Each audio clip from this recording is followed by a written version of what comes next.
Uh, so, wonder how many members, or how many, subscribers of mine watch soccer.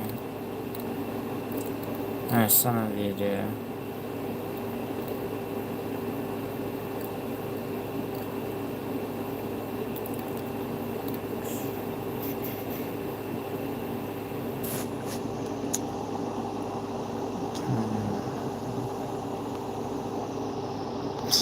Fucking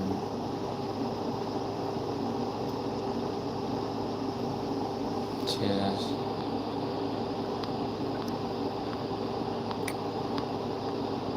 Playing with the fucking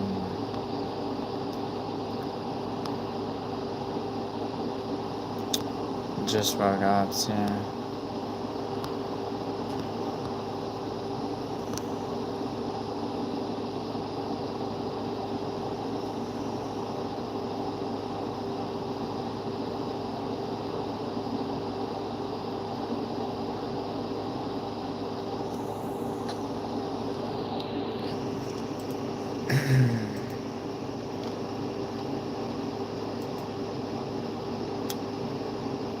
So, I'm gonna be going with,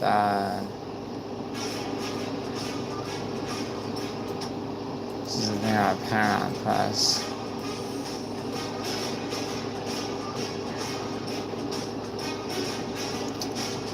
Yeah, how's it going? So, basically,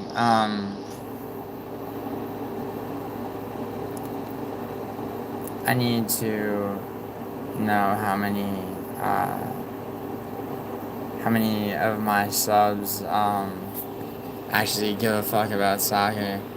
I mean, soccer is what I make the most money on in terms of sports betting. Although I've done fairly well with MMA.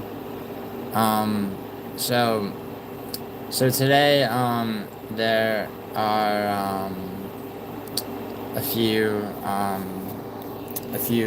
UEFA Champions League, qualifier games. And, of those games, I'll probably be betting all of them. So, in order,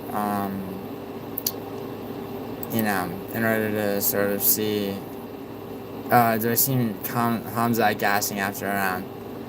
That video should be up tonight, but no, I don't. I disagree wholeheartedly with, MMA Guru. I mean, if anyone's gassing after a round, I honestly see it being Whitaker. I mean, I think Hamzat puts it on him in a way similar to, I mean, to compare Hamzat to Dreykus is very, I mean, he wouldn't do it in a fight, other than against Whitaker. What's up, man? Yeah, no, so I think, I mean, like I said, my video on that will be up. Hamzat's one of those fighters where, we haven't really seen what he's capable of, and Asperger's. Do I have Asperger's? No. No, I don't have Asperger's. Maybe a little autism, just given that, I'm up at this hour, for, soccer. I also laid my parlays, or a good number of them, for UFC 308. Alex Windows. Oh. Okay, first of all, Peloton is never going up to heavyweight. That's never happening. Okay? If he did, Aspinall would kill him. So would, honestly, if Alex Pereira went up to heavyweight, okay, Jailton Almeida would destroy him. Okay, like John. I mean, there are fighters. I mean, Ankalaev. I like. I've taken Alex Pereira in every single fight that he's had at light heavyweight. Okay, I think I even took him against Jan, but to be honest, I think that was a robbery, and he was undeserving of a title shot. However, I took him to beat Yuri the first time. Yuri put up much more of a fight than he did the second time. I obviously took him against Jamal Hill, and of course, the first prediction video that I had on my channel was UFC 307, where despite I had him to beat Khalil Roundtree, and you feel a little bad for Hamza. Why is that? And I'm sorry, I don't speak Brazilian Portuguese. To Diego Tiro Cherta. Why do you feel a little bit bad for Hamza? Do you see Whitaker winning?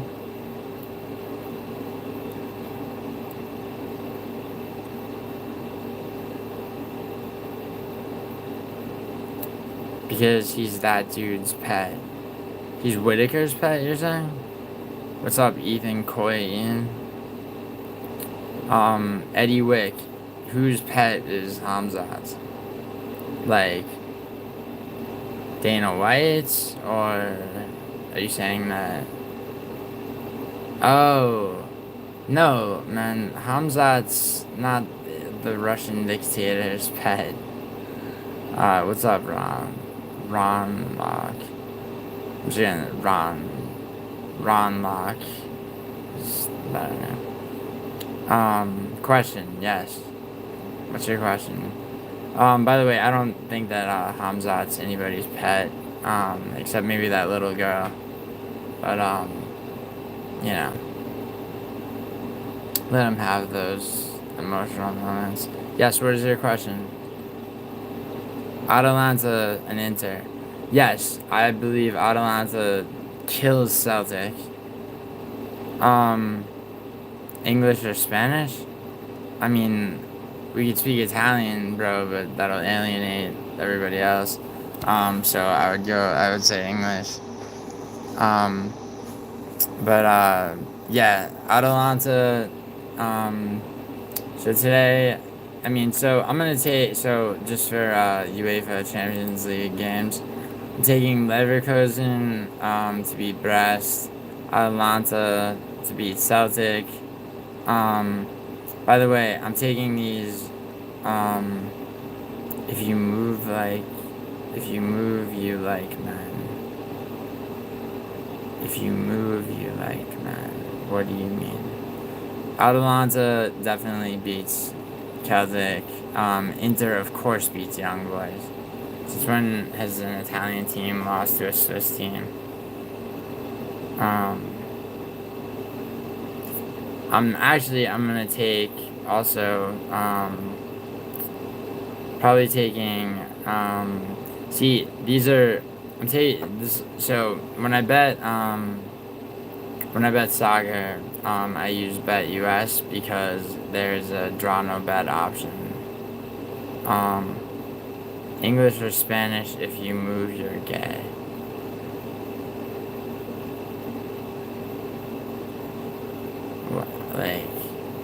Please clarify what you mean by that. English or Spanish, if you move, you're gay. Oh my god, I feel like I'm not in on this joke. Alright, just lay it out, bro. Ethan Coyen, you're obviously, running circles around me mentally right now. So, just give it up, bro. What's your, Parli Italiano? No? Okay. You know what? I say you're gay if you don't speak Italian, Ethan. Also, yeah, Man City definitely wins. I'm gonna probably go with Benfica to beat Feyenoord. Um, Atletico, yeah, I mean, Atletico beats Lille. I mean, Lille's been doing pretty good in League One, but they don't have it like that. Not against, yeah. I think Bayern's going to beat Barcelona. Once again, that's, I'm gonna keep that on draw no bet. Liverpool, Liverpool beats Leipzig. Man City obviously kills Sparta Praha, rather.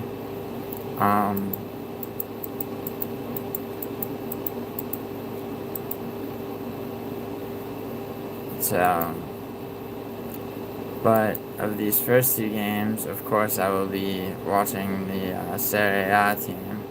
And yes, Atalanta and Inter are locks, I would say. By the way, oh, hey, what's up, man? OE Gowie, or Olden Golden, right? Benfica, I say Benfica wins, yeah. I would be very surprised if not. Yeah, I mean, oh yeah, dude, of course I remembered. Yeah, bro, I appreciate you, you know, I appreciate you, watching a live stream. I mean, my, channel's in its infancy, so, I mean, figure I would go live every now and then. My prediction video for UFC 308 will be up, tonight, and, I think, I mean, I have, three disagreements with MMA Guru. Those being the main event, the co-main event, and then Ibo Aslan versus the Brazilian who's making his debut. I think Ibo Aslan definitely beats him. I mean, he fucking he looked. I mean, people act like the win back against Anton. See, Anton Turkalj is a fighter who I feel like just, he couldn't hack it maybe in the UFC. I mean, first round knockout loss to Tyson Pedro. I think regionally he was much better. I mean, that's Ivo Aslan's only loss, which he then, won back in, pretty spectacular fashion. But, I mean, I do trust him against somebody who's making their debut in the octagon. Now, not to be a hypocrite, yeah, no, definitely a good fight, but I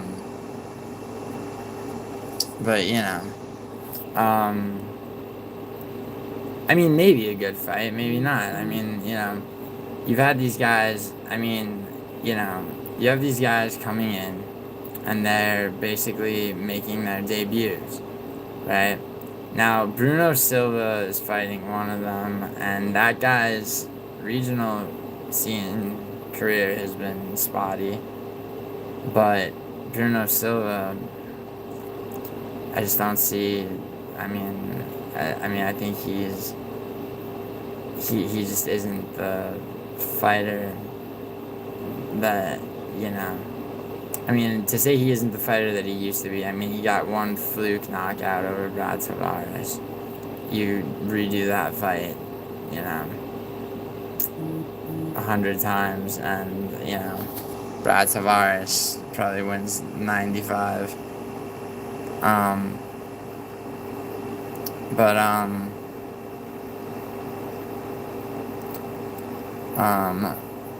Benfica, maybe Liverpool. So let's see. So, saying Benfica, maybe Liverpool. So we have. Yeah, no, Benfica to beat Feyenoord, definitely. So, Ron, I'm just gonna call you Ron Mock, unless you wanna tell me how I should say your name. R-O capital N-L-I lowercase o-c. It's just Ron Mock. Yeah, Benfica, I'm taking Benfica to be Feyenoord. Draw or Benfica. And you said Liverpool. Oh, Liverpool against Leipzig. Yeah, I think Liverpool beats the draw or Liverpool wins. I would put my money on Benfica rather than Feyenoord. Oh, you're an Ajax fan. Yeah, I mean, you know, of the four, see, the Portuguese league, they have their four good teams. What are they? It's Sporting, Porto, Benfica, and what's the other one? Braga, right? Is it Braga? Braga? But yeah, the four teams that always place in the top four. Yeah, Sporting and Sporting's playing Man City on the 5th. But yeah, these first two games are in 40 minutes. But yeah, I would say that definitely. So here I'll go with my picks. Atalanta to beat Celtic, 100%. I would say that Bayer Leverkusen versus Brest, it's gonna be a draw or Leverkusen wins. Liverpool versus Leipzig is a draw or Liverpool wins. Atletico Madrid, I would say Atletico Madrid, possibly a draw. Benfica versus Feyenoord. Benfica or potential draw. Barcelona versus Bayern, that's a tricky one. Could be a draw. But so it could be a draw or Bayern. Young Boys versus Inter is not even fair. I think Inter kills them. And then Salzburg versus Dynamo Zagreb. I'm going with Salzburg or a draw. And yeah, I mean those are today's games.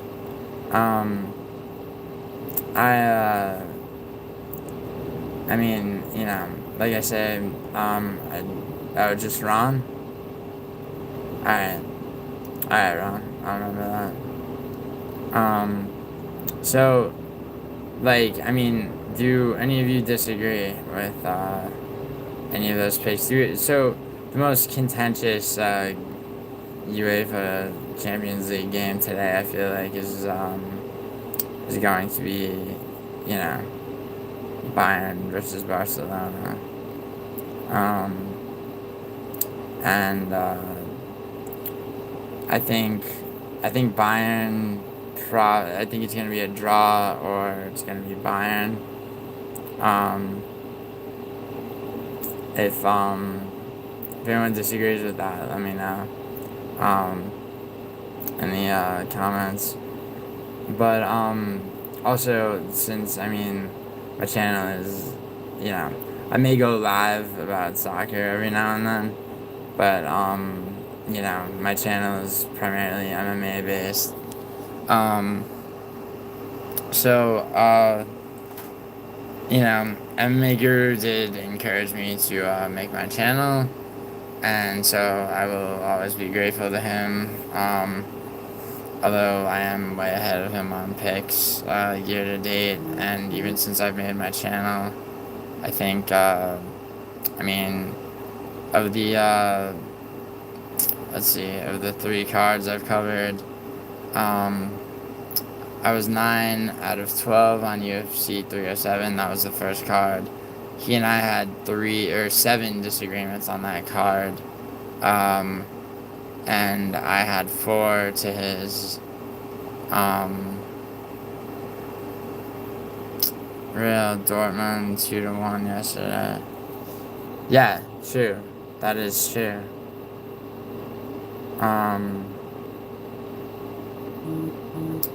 But what does that have to do with today?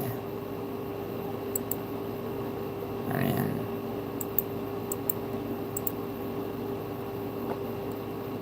so yes, okay, so let's go over yesterday. So basically, AC Milan beat Bruges, which, I mean, who saw that coming except for everybody. Arsenal beating Shakhtar Donetsk. I would have liked to see Arsenal do better than 1-0. Monaco, you know, decisive victory. 5-1. Aston Villa beating Bologna is a travesty. I'm ashamed of any Serie A team losing to Aston Villa, especially clean sheet loss. Juventus lost to Stuttgart, which, once again, shameful. I see, today I see a much better day for my Italian brothers.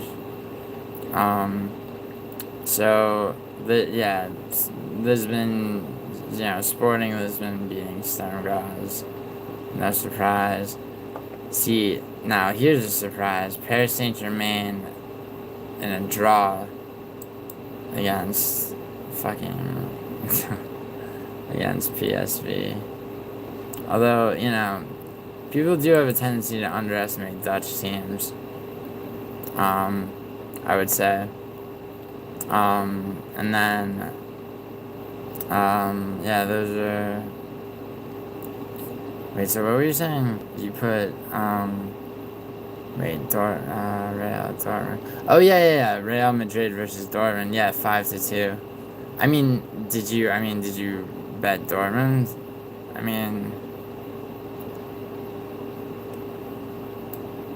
You're saying 2-1, but it was, the actual score was 5-2. Now, there's plenty of time, the way these, qualifiers are for, teams to recover.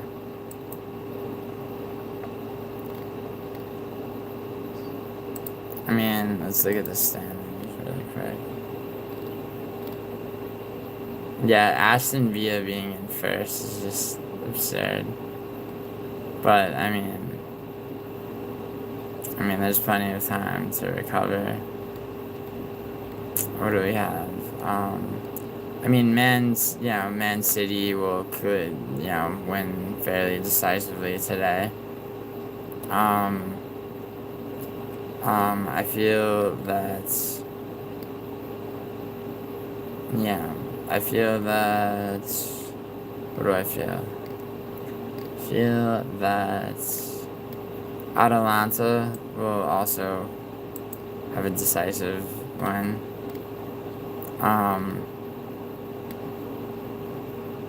Inter as well. Who's Inter? So Atalanta plays. So there's, and then Yeah, Inter plays today, don't they?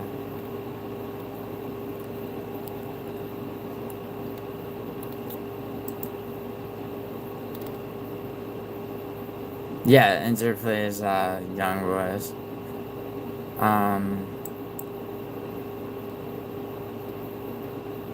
Yeah, this is. I mean, this should be a slaughter.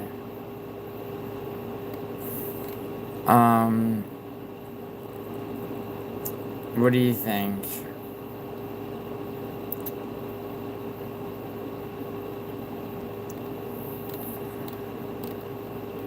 What do you think? Those of you in the chat. What do you think the biggest spread is? Who do you think wins the most decisive victory? Does it count? Will it be Man City over Sparta Prague? Will it be Inter against Young Boys? Atletico Madrid versus Lille? Or will it be Atalanta against Celtic? Or maybe, maybe a surprise. Maybe Bayern, maybe the reverse of one of those. Yeah, Man City.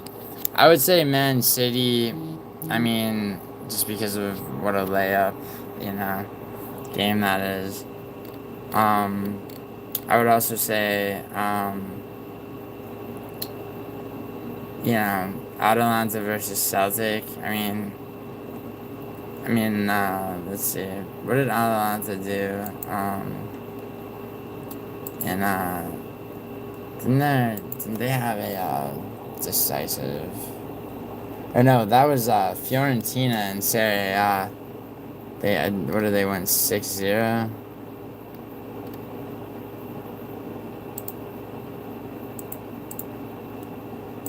I think so.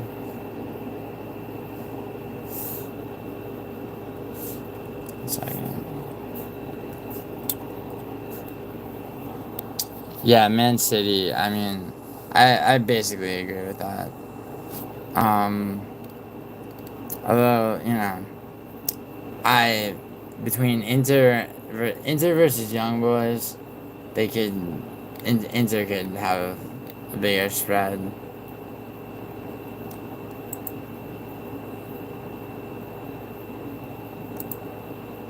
Let's see.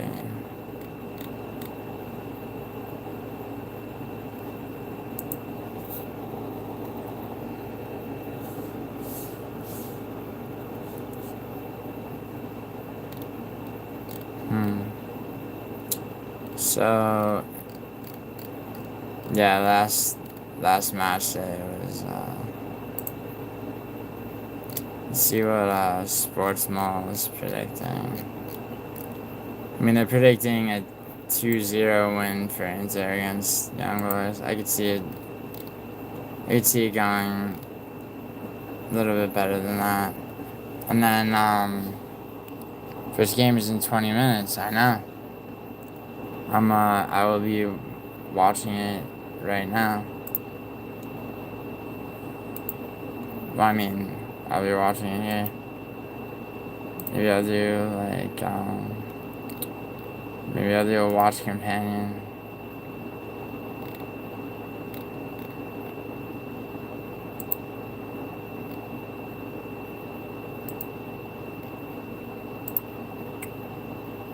Let's see. Watch companions. How do you guys feel about watch companions? Because most of you watch fights, I assume. And so, do you guys always have, a fight companion open?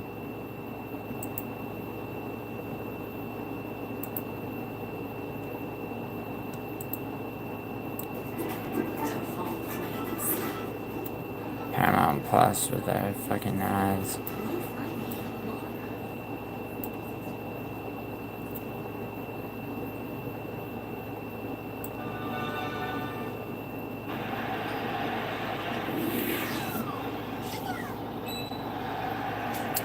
Yeah. So, Question. Welcome back, everyone. About half an hour Oh, here we go. until kick-off from Bergamo, where Atalanta, they're looking to win back-to-back games in the Champions League for the first time since their 2020 campaign, where they reached the quarter-finals. Oh, they'll do it. Celtic can try and slow down this Atalanta side, who have been really fun to watch lately, haven't they? Especially scoring goals. Retegi's been pretty much unstoppable lately. Yeah, Retegi was a great pick for Italy's national team. Let me ask you a question for the for UEFA Nations League. How do you feel about See, I feel Calafiori is a terrible call up, whereas not giving Immobile the call up was a terrible mistake. Although Mattia Zaccani, Alessandro Bastoni,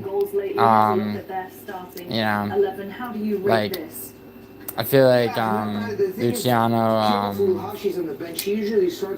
what's his name? Italy's new coach. Luciano, goddamn, slipping my mind.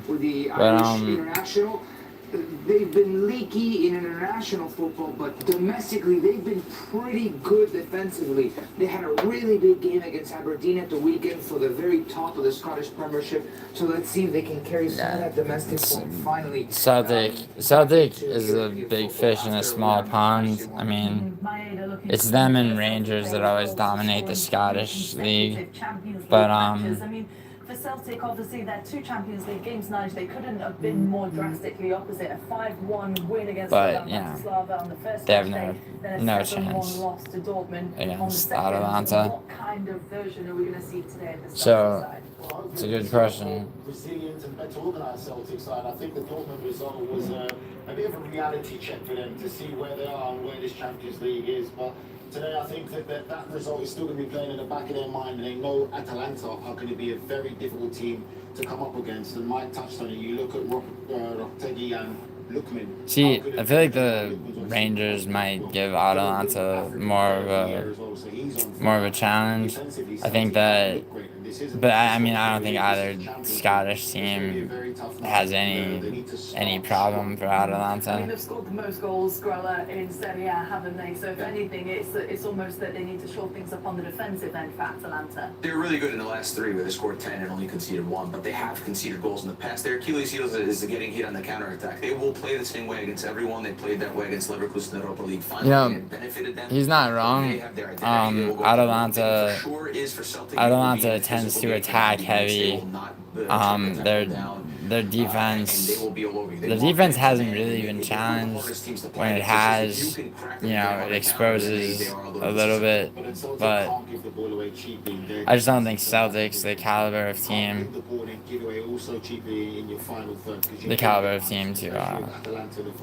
to do anything to them. But anyway, this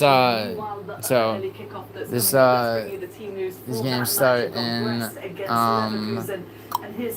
20 minutes. Yeah, check out Abdallah Sina out on the left wing. He's got so I know most of you are MMA fans, or if not all of you. Let me ask you a question. Who are the majority of you taking for the main event? Because I am taking Max Holloway, and in the co-main, I'm taking Hamzat. I know that MMA Guru disagrees with me on both of those. And one other fight, which is Ibo Aslan versus Brazilian. You say Ilya. Okay. So you and I are 1-1. Yeah, I'm taking Holloway and Hamzat.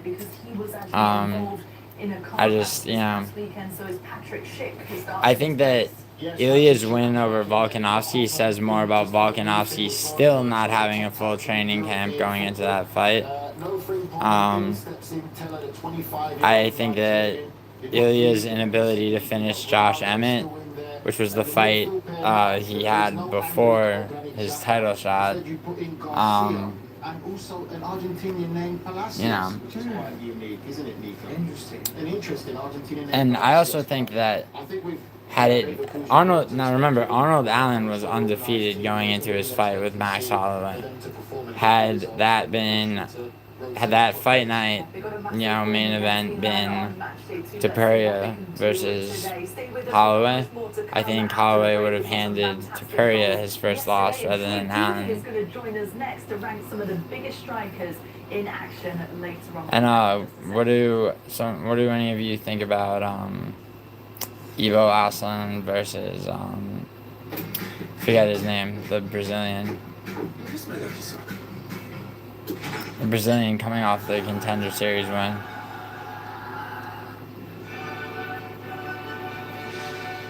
I think Ivo Aslan remains underrated because his only loss ever was to Anton Turkalj, who he, in his UFC debut, promptly knocked out.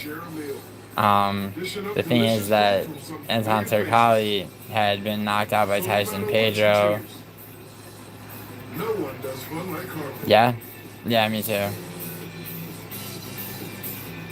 Well, I will bet on all the fights on the card, but I will first have a round robin, which will not include the main or co-main events. Just because, yes, there is a chance that Whitaker could win. There is more than a chance that Topuria could win. I don't see Topuria finishing Holloway. And the times that Topuria has failed to finish an opponent, as in the case of Josh Emmett, yeah, he beat Josh Emmett bloody, but that was because his speed, the speed of his strikes. Oh yeah, no, I could see it easily being a decision. I mean, neither fighter has ever been knocked out. And I mean, although I do think that, Ilya's stamina was tested against Josh Emmett, and he was sluggish towards the end of that fight. Obviously, he had Emmett bloodied and beaten, except he could not finish him. Yeah, I mean, I do think Holloway outstrikes him. I do think, despite Ilya's speed and technique, I do think Holloway has the ability. I think Holloway's kicks are better. I think that his combinations are better. I think he winds up outstriking him. I think he winds up backing Ilya up. Ilya has a chance to KO. Listen, if Ilya couldn't knock out Josh Emmett, I don't see him handing Max Holloway his first knockout. Like, yo, what's up, Dan Herger? What's up, Dan Herger? You did great against Gamrot, man. Let's go somewhere. And then Pilot hopped in the intercom and started talking about. What's up, Natalia Maria? My wife be cancer too. Yes, I'm aware that it's not really Dan Herger. Although drinks and donuts, you all signed a card. Cancer may have started, but you definitely finished it. I was smiling ear to ear. Best flight ever for sure. That's how good leads the way.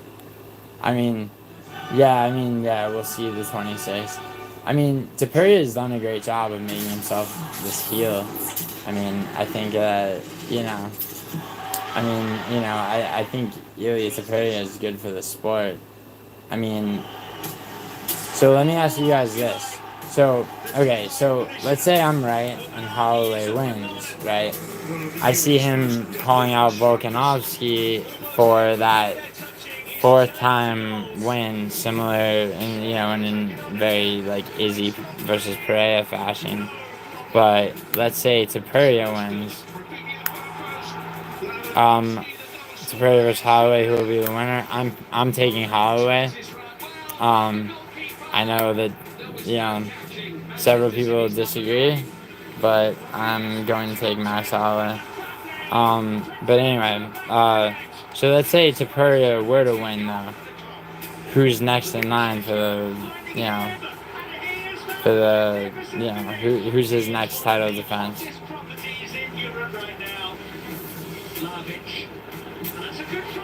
Like, who do you see Topuria fighting next? I mean, is it... Welcome back to our I mean, coverage here. because I mean, we know that Evloev is almost certainly going to beat. Absolutely, let's do it. Yeah? Yeah, let's do it. You know how this works, right? Yeah, it's kind of like the TikTok. Exactly. You think Diego Lopez? You start signing players. Well, given that Lopez is the backup for this fight, I would agree. That I like a lot. Lautaro Martinez. I mean, 9. the thing is, Evloev without a doubt beats Aljo. More good ones are gonna come. So Beats I'm gonna go Aljamain 9, Sterling. respectfully. And I think that Very good Evloev scores a lot of goals. Very could, I mean, animated in the way he given plays well, but I love the the, emotion, so respectfully gonna have to dominance of his grappling. I mean, people say he's boring. I mean, where would you put him? I would put him. I would say that Evloev. Three faces. Okay, let's do it. I would say Evloev beats Topuria. Number 2. But will that fight happen? I think that fight will happen whether Topuria beats Holloway or not. I mean, I think Diego Lopez. I think if Topuria wins, Diego Lopez is next. I think Evloev beats definitely beats Aljamain Sterling. Real goal scorer. Yeah, real goal scorer. Yeah, I don't think that Arnold Allen really poses a threat to Topuria. Holloway's already beaten Arnold Allen. Thank you very much, sir. Thank you. But all right, number 4, Erling Braut Haaland. Number 1. Number 1. Doesn't matter. 15 minutes Has to this UEFA Champions League fight, or UEFA Champions League fight, wow, UEFA Champions League game. But okay, so let's talk about Hamza versus Whitaker. What do you see? I'm a believer in Hamza being as good as he says he is. I think that he attacks with a lot of output. I think that I think that Whitaker is. Whatever he wants to be. And I just want I mean, I agree with you. That I mean, I'd like to see Whitaker win, but I mean, I just don't. I mean, I'm happy that a Liskarov fight happened because I don't think Whitaker gets a finish. I really like this guy. It's unlikely that he will for the rest of his career. He worked so hard for the team, both with the ball and without. And doesn't score. I do think Hamza. I mean, Hamza just has so much more available to him. I think that Hamza. I don't see it being like a Gilbert Burns fight. I think that Hamza at 185, despite the Kamaru fight, I think that at 185 Hamza is is very. I mean, the Kevin Holland win. I mean, you can talk about how Roman Dolidze beat Kevin Holland, but Kevin Holland, scrambled out of that. Dolidze's body weight and everything. I mean, and yes, did Holland lose? Yes. I don't take that away from Dolidze. Absolutely not. But I think that Kevin Holland's, jiu-jitsu, I mean, in the Oleg Sejcik fight, I mean, you have to rate that victory. All right. Fair. Yeah, I respect that. Now it starts getting tricky, right? You got slots 2, 5, and 8 open. 3 strikers. Hamzat versus Strickland in the future. Alvaro I say yes. I agree that Strickland wins the rematch with Dreykus. Should he win the rematch with Dreykus, I think that it now becomes a trilogy where Strickland's first title defense is, you know, Strickland versus Duplessis 3. Assuming he wins that, which I think I think Strickland has the potential. I mean, look at Dreykus's UFC career. Okay, like he's fought 3 former champions, right? He knocked out Whitaker. Dominant performance where he barreled through him. Izzy was winning, but he left himself open and Dreykus submitted him. Sean Strickland was robbed, in my opinion. Okay? And even if you don't think so, like Sean Strickland, who's come the closest to beating Dreykus? I mean, I'm not the only one. I think that Dana White, as well as most of the press, scored that fight for Strickland. I did. I mean, it really all comes down to the 3rd round. What was it? Yeah, it was I think it was the 1st and the 5th that Strickland definitely won, and the 2nd and the 4th went to Dreykus.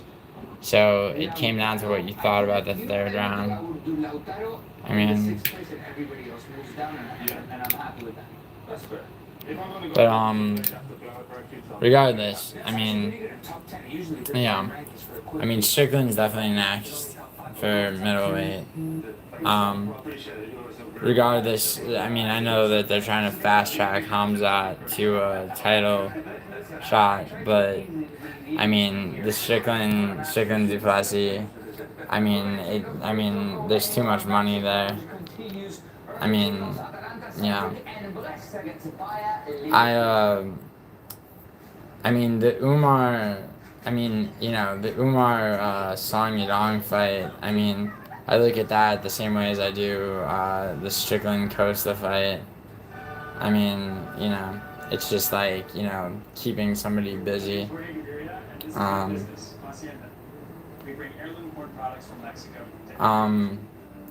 let's talk about the main card, UFC 308. Lerone Murphy, right? Now Dan Ige is not to be ignored. But the thing with Lerone Murphy is that, I mean, well, first of all, no one had it for him over Barbosa but me. On that same, and the co-main on that same card, no one had it for Chaos Williams but me. As far as I know. Someone probably did. But Lerone Murphy has the same record going into this fight that Ilia Topuria did at the same weight class, which is 14-0. I guess 1 draw, but I mean 14-0, 14-0-1. He seems to have improved with every fight. Rakic fight is underrated. Looking forward to see if he can. Nah, Ankalaev, dude. Not only will Ankalaev decimate Rakic probably faster than Yuri, but Ankalaev is the only person at 205, to my mind. Yeah, of course I think so. And I think that Ankalaev goes on to beat Pereira. I mean, if Pereira beats Ankalaev, then, you know, then you're talking about a guy. I mean, you take him as a pick against Rakic? Oh, without a doubt, man. I mean, dude, Rakic battered Yuri with leg kicks in that fight. And Yuri's a guy that has to take damage to come back and win. you know, if you look at most of, I mean, you know, like, and I can't see what I can't wait for is Dominic Reyes fucking putting some rough justice to Anthony Smith, because Reyes is back, and I want to see Reyes' revenge tour. I want to see him beat Anthony Smith. I want to see him get the Jan Blachowicz rematch. I want to see him beat Jan Blachowicz, and then I want to see him beat Yuri, and then, you know, but, you know, because, you know, well, and I mean, Yuri's only chance at another title shot is if Pereira is, I mean, what is Yuri gonna do? Go down to 185? I mean, there's no chance. Like, I mean, and all he has to do is, like, and I mean, you have to remember that Pereira is the same age as John Jones. Like, and I mean, you know, he fights. He fights in this. I mean, he fights like an ageless person. Like, you know, look at who he trains with. I mean, Glover Teixeira won the belt at what, 41? I mean,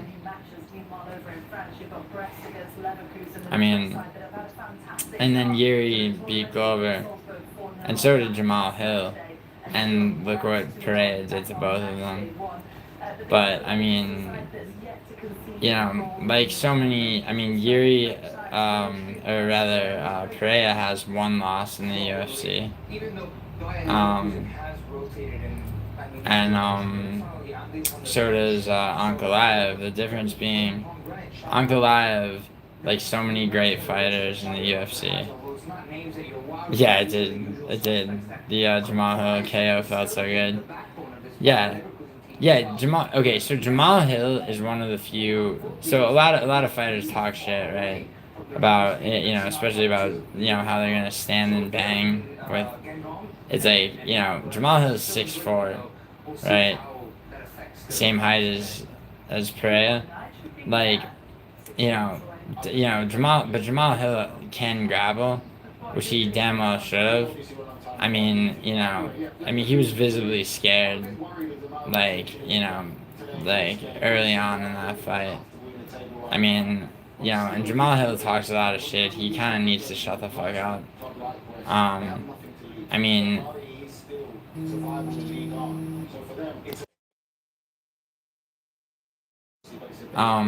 but yeah, I mean, I think that, yeah, Pereira's most dominant victory. I mean, you could count the second Yuri fight or the Jamal Hill fight as his most dominant victory.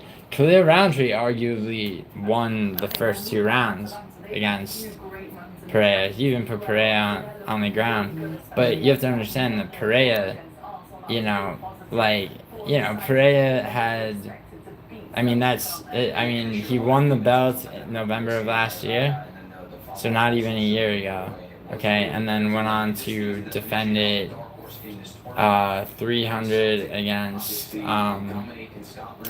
Jamal Hill. He saved the day at, what was it, 302 or 303? Yeah, 303. And, you know, and then I feel like they gave Anka, knowing that they didn't have a main event for 307, and that they might have to call Pereira, they gave Ankalaev the Rakic fight because they knew that Pereira would probably say no to fighting Ankalaev on that short notice. Not to say that Pereira is necessarily ducking him, but on that short notice, absolutely.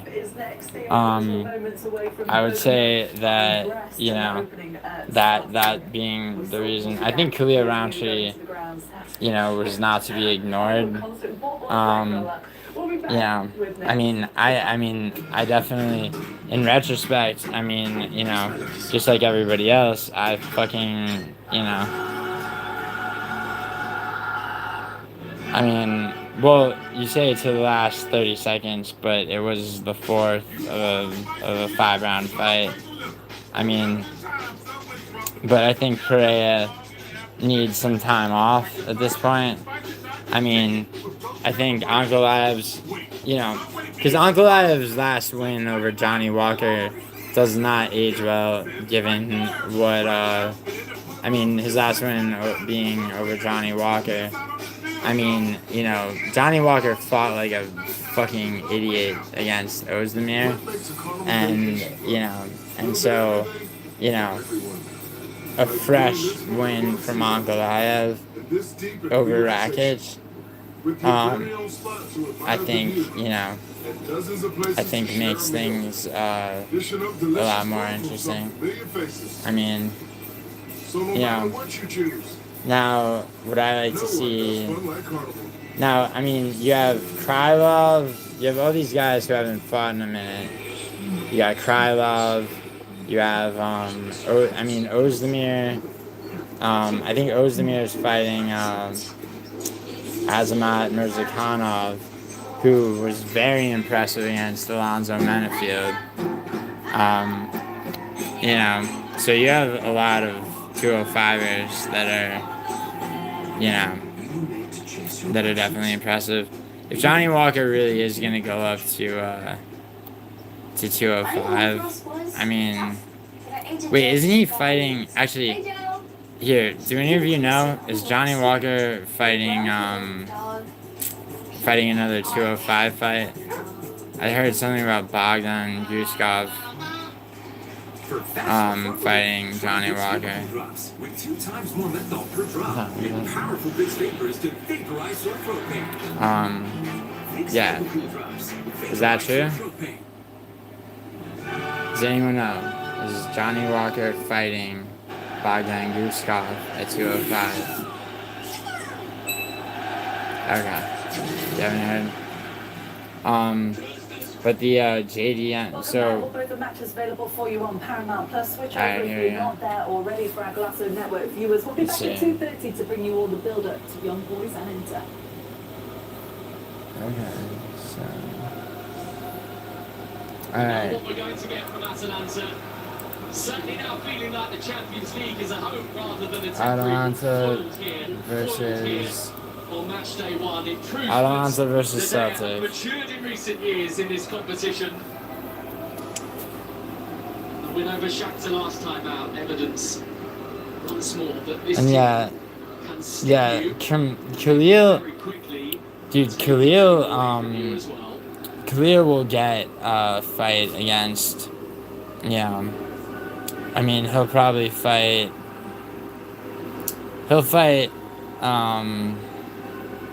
let's see. I'd like to see Khalil versus a Carlos Ulberg. I think Carlos Ulberg's on his way. Like, I don't think Carlos Ulberg's gonna lose.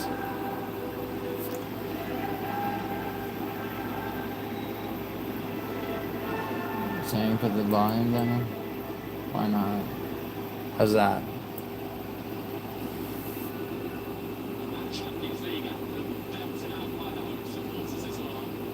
Oh, yeah. Yeah, I commented on that.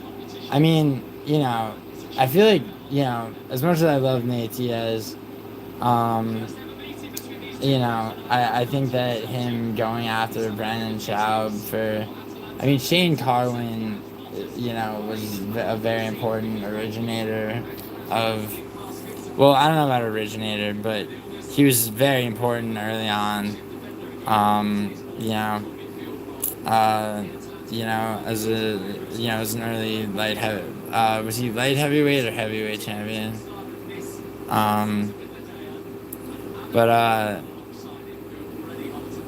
Yeah, dude.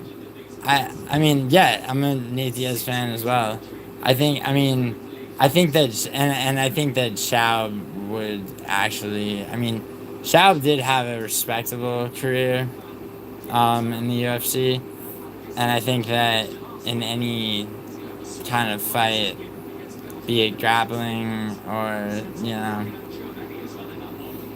be it grappling or you know, just an MMA fight. I mean, of course Shao would destroy Nate Diaz. I mean, it could be a boxing fight. It could be, you know, like, I mean, I just don't see, yeah, he would destroy Nate. He would destroy Nate. I mean, did Nate ever get his $9 million back for the Masvidal fight? No. No, Nate Diaz would not win a boxing fight, dude. Not after losing to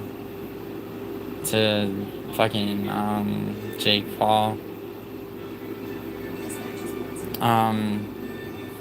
I mean, I hope, dude, the Nick Diaz versus Vicente Luque is, I mean, I just, like, that's one of those fights where, I mean, see, I don't think it's rigged. If it were rigged, dude, like, then Tommy Fury wouldn't have won.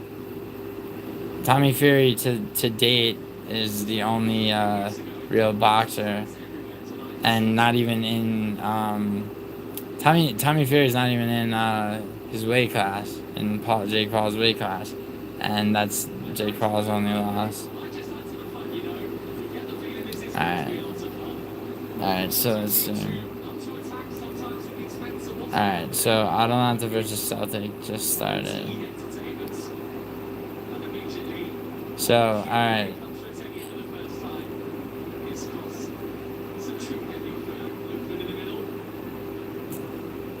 Alright, so who do we have?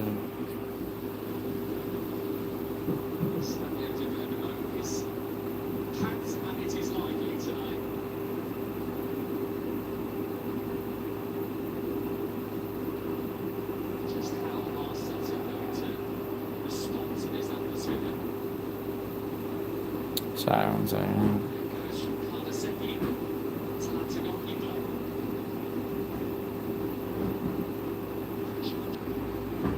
Sorry about that.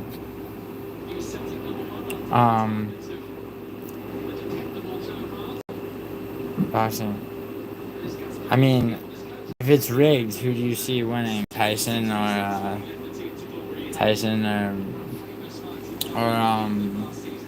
Jake Paul?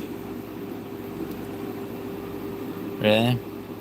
I mean, Tyson's the only person who's a real boxer, and also in the same weight class as Jake Paul.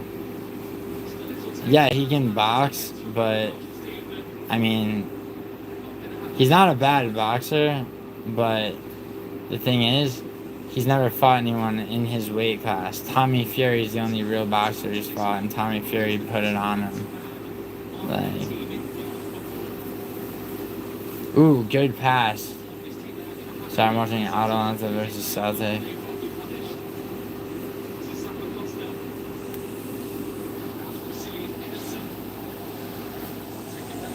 I'm gonna turn this up slightly.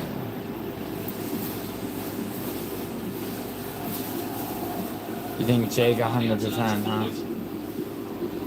Oh yeah, what's the date of that, by the way?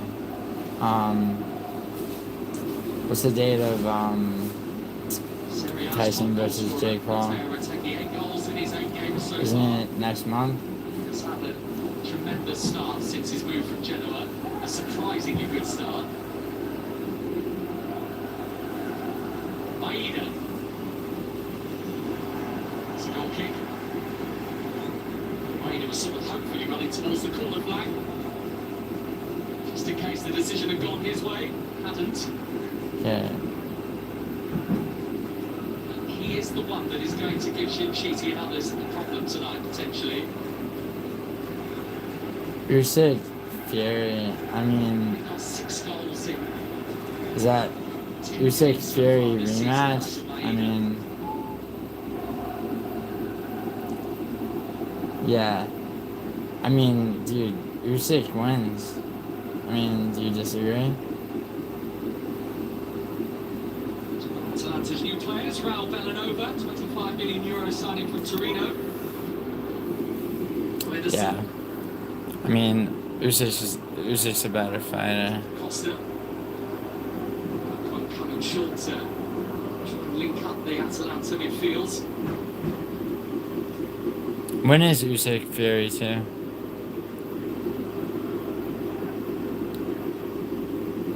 Taking being the leading scorer in Serie A. Atalanta are the leading scoring team in the division this season too, with their 18 goals.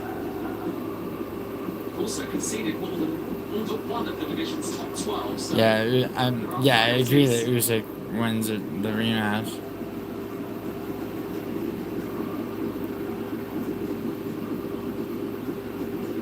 City trying to barge his way through. Taking good hang on to it. Dude, when is Terence Crawford fighting again? Maybe now an opportunity for Celtic, who was just rushed out the way of it in the end, the German. Actually, better question. When is what's his name? The 3-division undefeated champion from one fight championship. He's middleweight, light heavyweight, and heavyweight champion of one fight championship. When is his next fight? I mean, Anatoly, yes. Mr. Johnston, the Canadian. Trusty. Yeah, when is Anatoly's next fight? Continue the momentum of the move. Scouse has done well. When is Anatoly's next fight? Do you know? Yeah. Johnston. Kuhn. Feeling the pressure. Shinatz was right up behind him. Atalanta have turned it over. Got themselves a throw. Anatoly's an animal.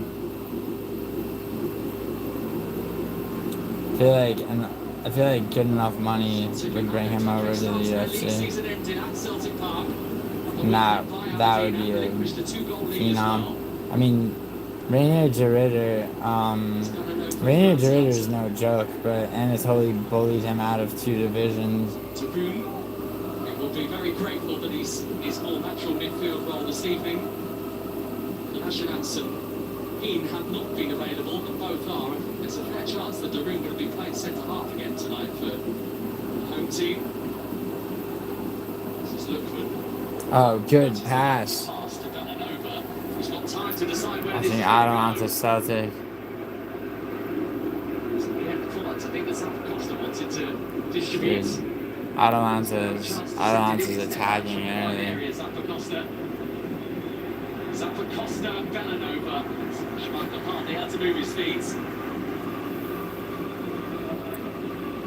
This is Off goes Celtic immediately with their old stages, Callum McGregor. Been around a long time in this team. All goes to plan for Callum McGregor this season. He should get to 500 Celtic appearances in all competitions. constant pressure by Atalanta.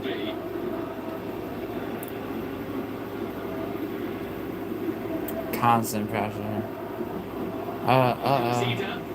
Nice. Yeah, Kanaseki was good. Needed to be good. Alright. Here's Lookman. And now the pace of Zappa Costa. Oh. Johnston hasn't got a bit of the ball and he's got... Yup, yellow card. It's the first yellow card of the evening. Wait, Zappa Costa? So Alistair Johnston immediately... How does that happen? Spot to bother the fullback. He's got to play over 80 minutes now, sat on that yellow card. Won't want Zappa Costa doing that too many more times to him. Oh yeah, Johnson gets a yellow card for a dirty Scottish tackle.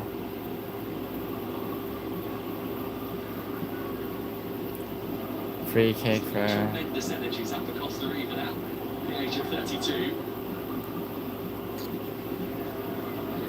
Yeah, when does Anatoly fight next?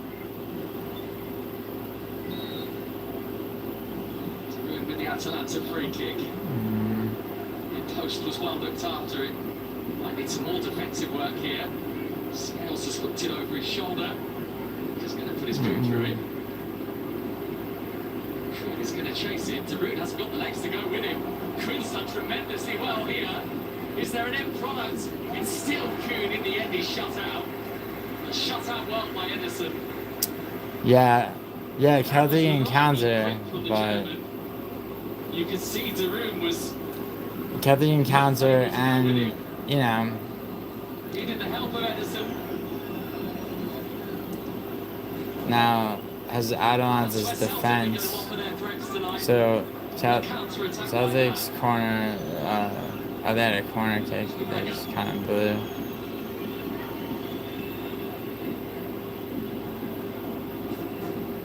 Nice. Flash downfield, but not exactly where it was intended to go from Kolasinac. There's an apology forthcoming from him as well. Flew at the weekend, so he missed the victory at Venezia for Gianpiero Gasparini's team. Apparently gets his Sorry about that. opportunities that he'd anticipate this early on into his Celtic career because of the absence of Greg Taylor. So it's good to have the scores. It's part of this. Okay, so.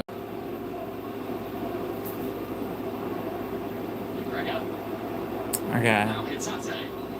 Celtics trying to capitalize on what they perceive to be Atalanta's weak defense.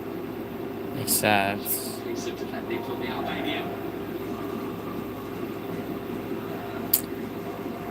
Not a fan of Albanians.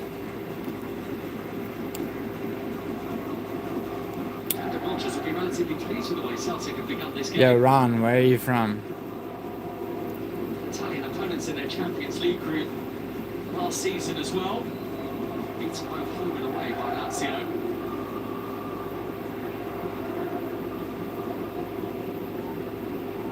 Serbia? No shit. My ex-girlfriend was Serbian. Every single away game in this country in the Champions League. Celtics attempt number 8 tonight to change that. Well, she was half Serbian, half Montenegrin.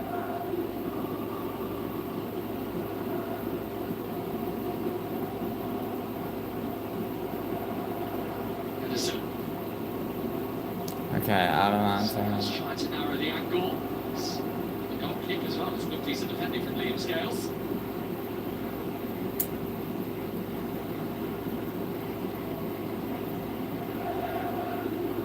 Quite the usual piece of Brazilian flair that we do. Alright, let's see. Caliber. Can call himself a Brazilian international as well.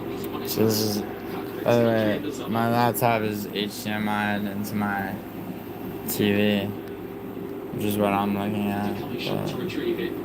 Protection of the ball from him. Maeda. Have to get back to the ball again, Maeda. The reach of Hitate. Yeah, no, my ex-girlfriend too. It was Yugoslavia when she was born. Wow. So how old are you? You must be 32, 33? Ooh. Zappacosta on the pieces still for Atalanta. This is Ederson. Close. Lunging towards it and unable to make any meaningful contact. 1978. Yeah? Just crept offside. Matteo Retegui, as that ball came in, didn't get a nudge on it, didn't they? Right off the bottom of the boot. So you're 46. Argue that he had his angles covered. Are you really? I mean, that's interesting if you. Do you still, I mean, and do you live in Serbia now? Retegui, it's Lookman. Oh. Best move of the game so far. No surprise to see the two sources, Lookman and Retegui, making things happen. combination play between the pair. Alright, let's see. They're trying to squeeze it through for Maeda. Really, really open feel about this game. Are you in the US? Not really any doubt that it was going to be any Whereabouts in the United States?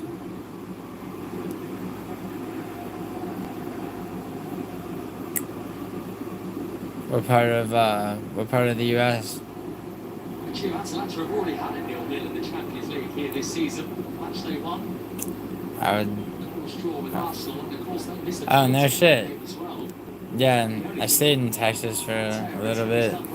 I stayed in Dallas, Denton. I've been to Austin, San Antonio, Wichita Falls, actually. Where in Texas are you from?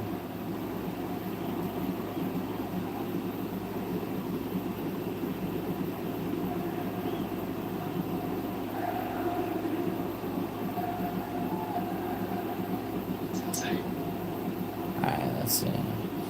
From Engels. Stopped by Darun. Back in from Atate. It's not an attempt on Seki's goal. Might have been. Nah, man. Like he had too much power to be across. Of course. He's going for goal. Yeah, he was going for goal. Very close in the end, Ray Atate. Just that touch from Trusty on that earlier Lookman shot that took the power out I want of to it. see. I really want to see a nice. I'd like it to be 2-0 Atalanta going into halftime. Thank you, Tommy Schwab. Yeah, I mean, I figure enough people commented about soccer, and since there's UEFA Champions League games on this morning, I might as well, stream. But also, I mean, anything you want to talk about MMA related, hit me up. I mean, like right now. It's that his Celtic team were spooked by Borussia Dortmund in that 7-1 defeat. It's rather appropriate use of language in the month of October. Yeah, I mean, Atalanta's going hard. I mean, Celtic's going hard on returns. It's Retegui. Good passes by Retegui. We've got 5 players inside the box here. Schmeichel is called upon for Celtic. Sheety just to reset it in. It's worked out to Darun.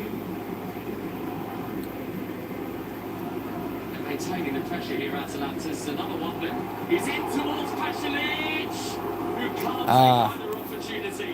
Very close. Very close. Atalanta almost scored. Mario Pasalic. It's a great lead for Bob Scales. Yeah. Schmeichel beaten. Saved by the frame of his goal. Yeah. By the high bouncing ball when it came back to the Croatian again. Saved by the frame, but Celtic's goalie is no fucking. The best chance of the night so far. In the way of Mario Pasalic, who has scored against Kasper Schmeichel before, albeit for country. Croatia against You're at 18:45. Nations League back in 2022. Croatia.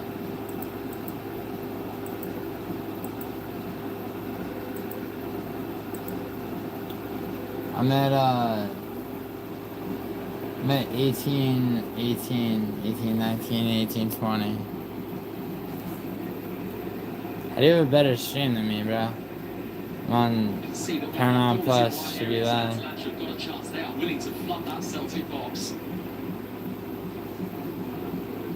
Over. Alright, let's see. What do we got? Back by Hatate for Celtic. And Kuhn has already given a flash of a warning to Atalanta tonight with that earlier run. A bit of pressure pressure. Good interception.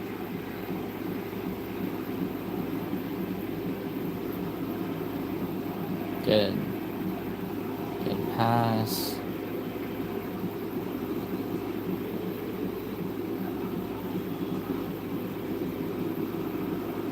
Have had to reinvent themselves this season, Atalanta, because of the departure of the influential group liners in the summer. Yeah. The vast number of injuries to big key players that they are currently dealing with, the likes of Gianluca Scamacca and all those goals that he brought last season, and indeed. Dude, they're talking about Scamacca. Dude, Scamacca showed up and proved himself to be one of the most overrated players. Johnston again as well, who is on a yellow card. Outside of Celtic's penalty area, but in fact it was Endels who has caught the back of Lookman's heel.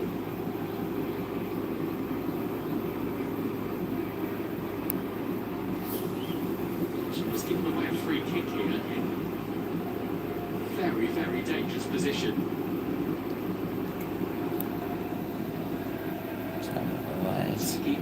Alright. Poised.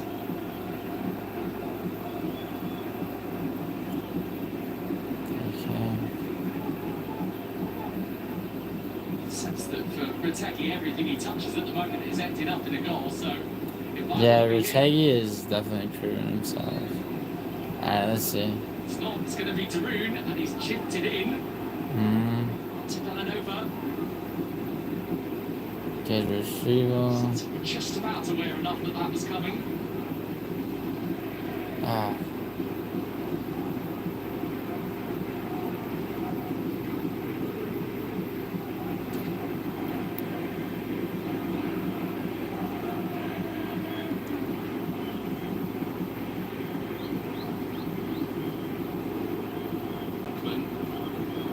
Was pass from him. This is gonna be. Has openly spoken about his admiration for. He had him during his time at Leicester City as a Thomas player. Schwab. Tried to sign him previously during his first spell as coach of Celtic as well, Brendan Rodgers, such as his. Who's gonna interception, please? Aida. He's got the corner out of Villanova, he has. Those two wide players for Celtic in those forward areas. Are you giving Celtic a corner for that? At the moment to Atalanta's defence. They are, aren't they?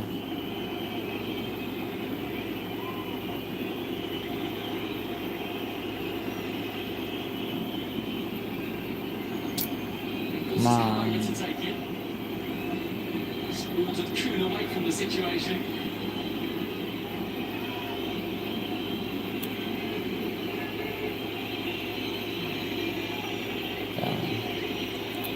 Come on, kick your corner. 6-yard box as well. That's where Engels wants to put it. The goalkeeper is stretching and there's got some gloves on it. Karnaseki. Atalanta have got to throw at the end of it all. That's good, bro.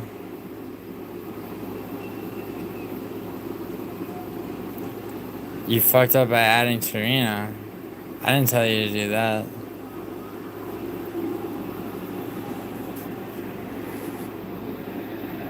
What's up, Skip?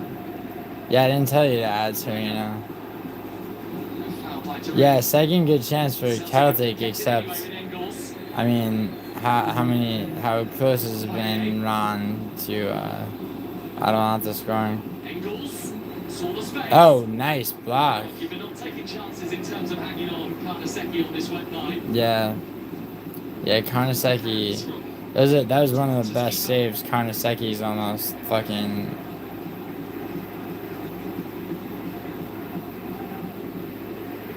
I mean, almost goal, Ron, except for, like. I mean. Here, 1 second. Really quick. Sorry about that. Schmeichel will be pleased that was right at legs rather than either side of him. Yeah, Torino, found himself in some really good positions. Yeah, Torino wound up losing to Cagliari. Oh, hey. Leverkusen, who I took to beat Brest.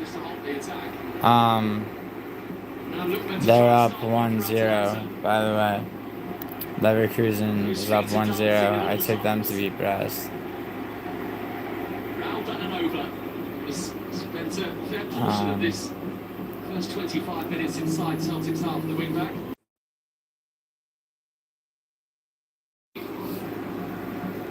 Sorry about that.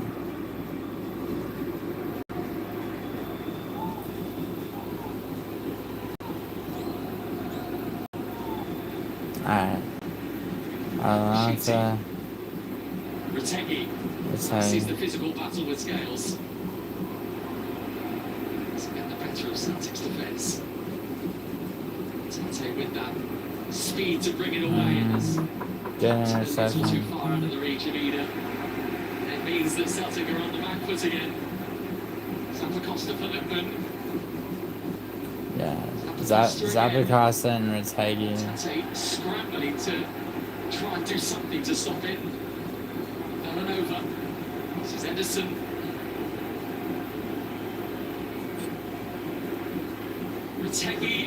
Retegui's ball and over the top of the crossbar from Zappacosta. Chances are really starting to arrive thick and fast now for the Italian team. Just put that into a good area, Retegui. There was a glance up to see who was coming. Zappacosta was coming, but he couldn't convert it.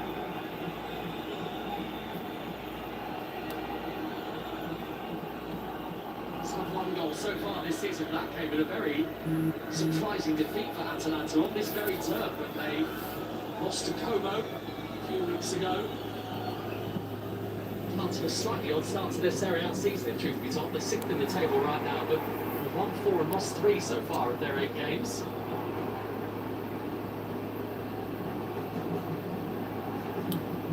Let's see.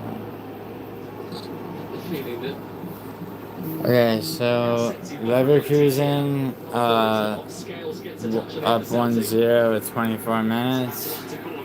I had Leverkusen winning.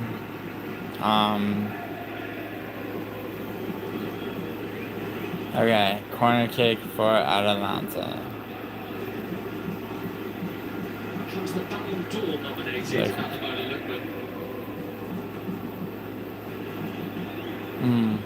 that meets those standards from their number 11.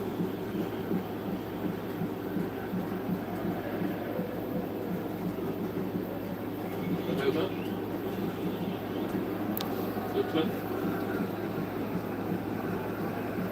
Nova's got time to cross.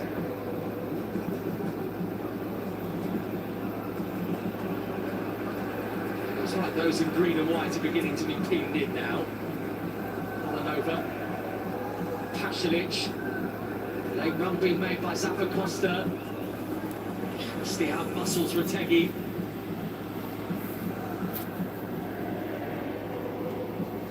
Celtic just settling things down and almost playing their way into an advantageous position. It was Yeah, you're right. Brest is correct.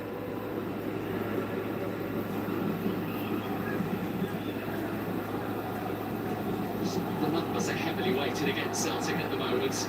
Hayes lost it. Villanova's now going to have a run at Celtic's fullback. Villanova to the grasp of Schmeichel.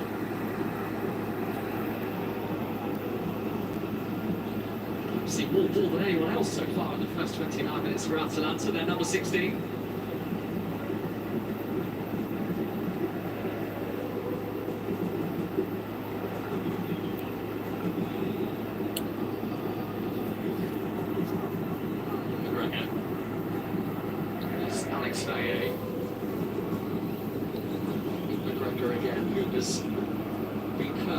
Multiple big against Atletico, 7-0 against Barcelona, a 7-1 defeat to Paris Saint-Germain, and then of course the balling in Dortmund at the start of October too. He's seen them all.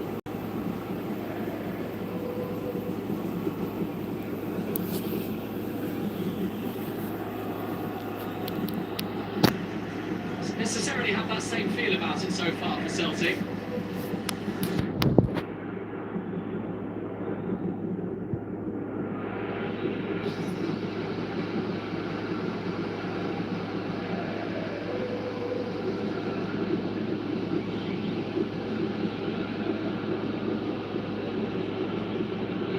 McGregor collects it. Sitate.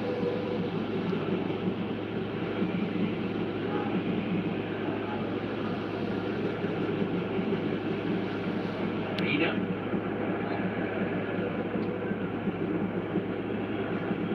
That's a free kick. Free kick. Putting himself about, he always puts himself about. His first goal for the club since August at the weekend. The opener against Aberdeen. Celtic by 2-0 up. Pushed that 2-goal lead in the second half to draw 2-2 against a side that are fast emerging as title contenders this season in the Scottish Premiership. Aberdeen. It's been a long time since title talk was revolving anywhere other than Glasgow.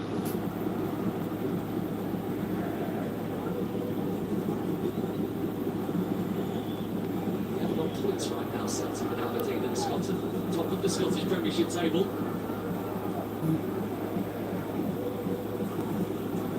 Take's asking for it in the middle. It's not come to him, it's come to Lookman instead. Busting his way through, and Michael sharp off his line.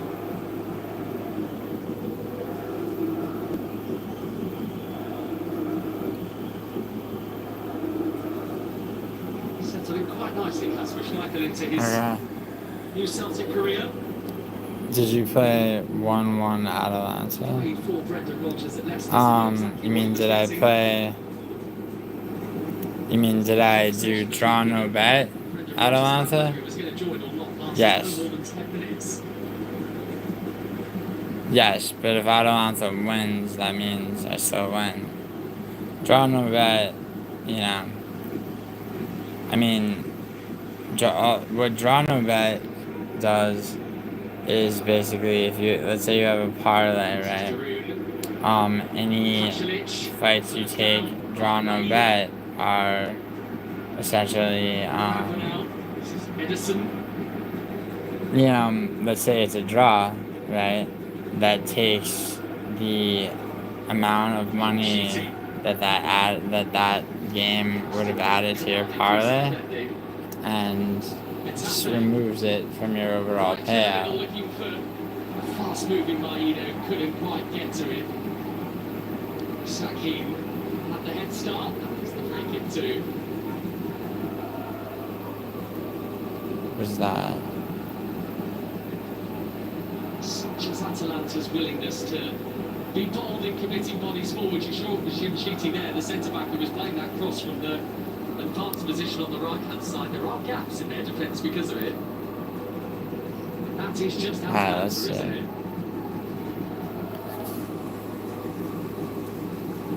Decent pass, but nice. Lookman again has come short to retrieve it. Tries the tricks, delivers the cross. It's over the head of Pashalic. It's at the feet of Villanova. Villanova, on by Trusty, and by Daroon for Atalanta. Actually, Celtic get the free kick. Celtic gets a free kick. Oh,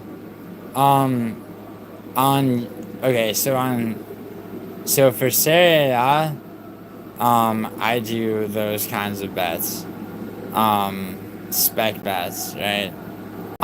Sometimes I'll even do, like, you know, which team scores first in which 10-minute interval. But for UEFA, I tend to not do as many, like, specific bets. Serie A, I mean, different story. Which is why I should probably go live during this upcoming match day, at least for, let's see, who is Lazio playing, this match day? Is the best in the world at pressing defenders. Back when Ciro Immobile played for Lazio, I mean, I used to be able to predict the first goal in a game by Ciro Immobile between 20 and 30 minutes. Big stride. Back there, McGregor for Celtic.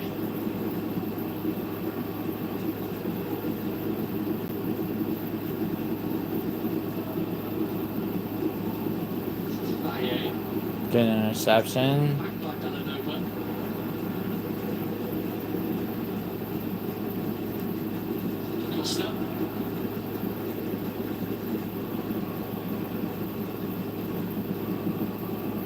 Great noise inside Stadio de Bergamo. There are about 1,300 Celtic supporters here tonight. Pretty tricky to hear them at the moment.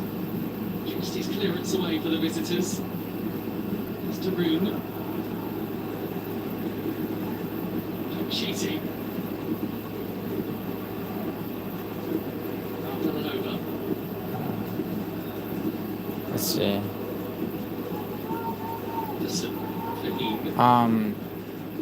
But I might play, I'll probably play 1-1 for Man City today. Hit this speed like a magnet across his Mario Pasalic in this first half. Yeah, Pasalic His head is... on that one as well. Maybe it was slightly too high for him. Yeah, dude, I think into Schmeichel's far corner.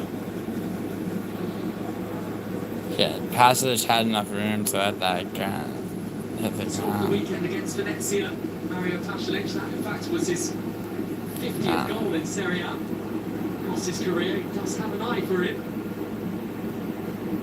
Got the eye in tonight. Villanova.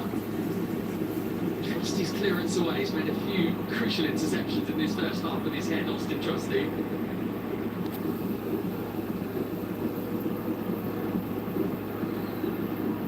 Villanova. This time Scales winning it. They had a bit of a swing in it. Gregor's pass was loose. And then Costa wide with his finish. Yeah, dude, get the ball to Retegui or Zappacosta if he's closer to the net. Zappacosta, Lots of it's going over the top of his crossbar in this first half. yeah, he can't. That one from Zappacosta was a long way over the top of his crossbar. Zappacosta can't be trusted at distance.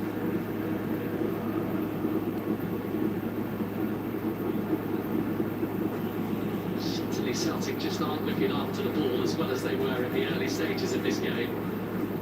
They're feeling the weight of the day at present.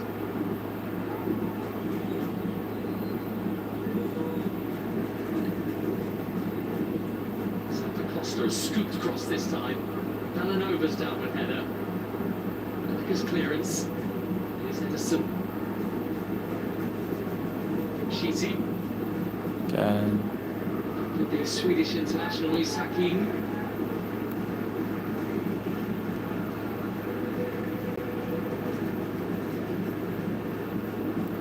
Edison.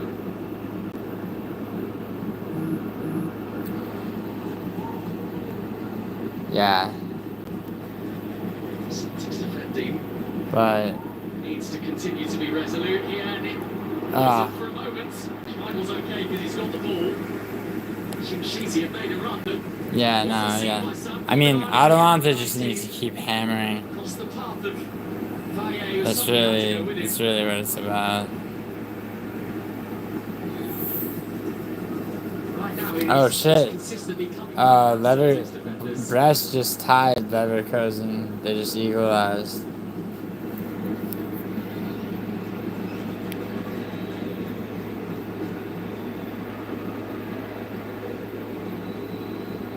Only won one of their last 12 European away games, Celtic. 10 of those 12 have ended in defeat. Small victory at Ferencváros in the Europa League 3 years ago. Motegi placed on that cross. Justin kept to watch him in.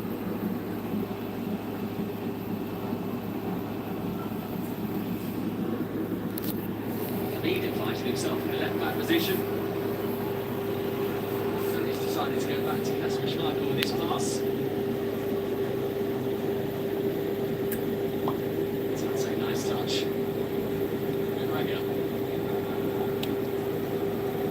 Well, I will be doing my UFC 308 prediction video tonight.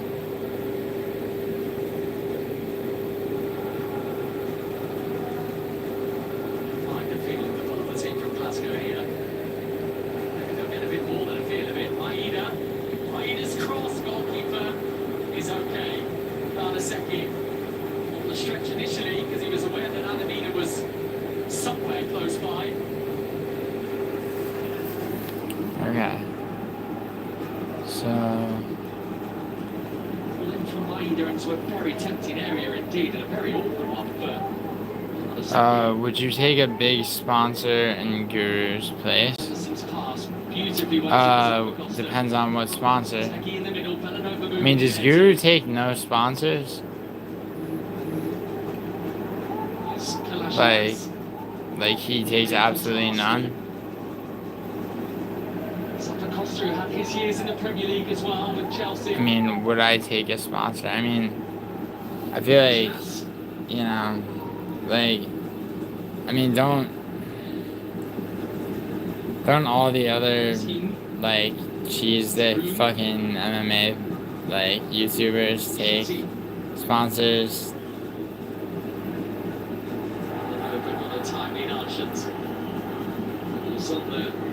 Right side of legitimate.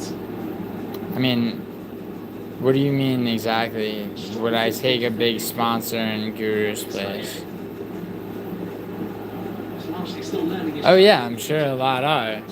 I mean, dude, so if you guys know anything about Mickey Mays, like, his stuff is, I mean, he basically, he's been offered, like, you know, ridiculous sums of money to take sponsorships from online casinos.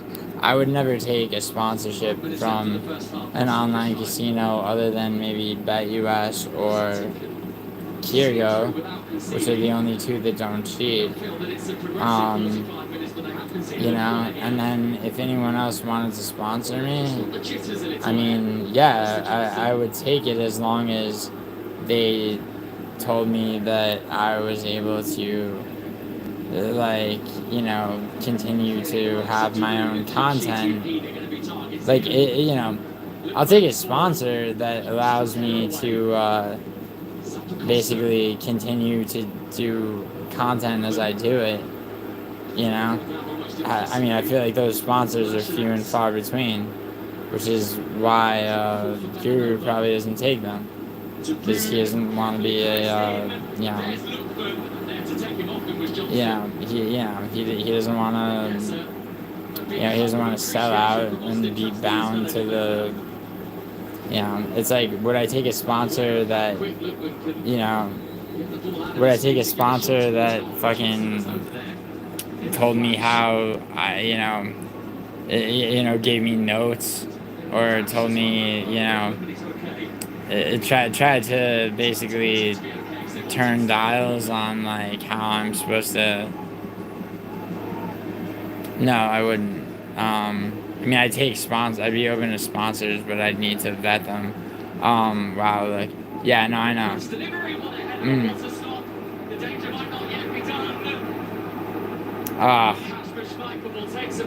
Dude, so close. His best save of the evening so far. Dude, Atalanta just gotta keep hammering. How much, Clemida feeling the wounds, perhaps, of a piece of 6-yard box carnage. how much time, how much added time at 45. Very well marshalled by Kasper Schmeichel. Might not be the last piece of first half defending that Celtic need to do though. Right on the cusp of half time is De Bruyne. Now Lookman. Zappacosta.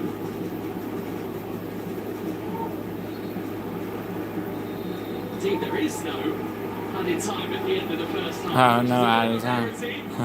And Celtic won't mind that at all hearing that half-time whistle, because there have been Atalanta chances in that first half, most notably. Wait, am I the up Sigma guy? What the fuck is that? No. Yes, I'm still going with Max. A couple of smart saves from Kasper Schmeichel in the Celtic goal. And at the break, it feels very different to Dortmund for those from Glasgow, because it's Atalanta 0, Celtic 0. What? Bro, what is Sigma? This match is brought to you by PlayStation. What's up, Skip? Yeah, Skip, I'm still going with Max. When's the 308 prediction dropping?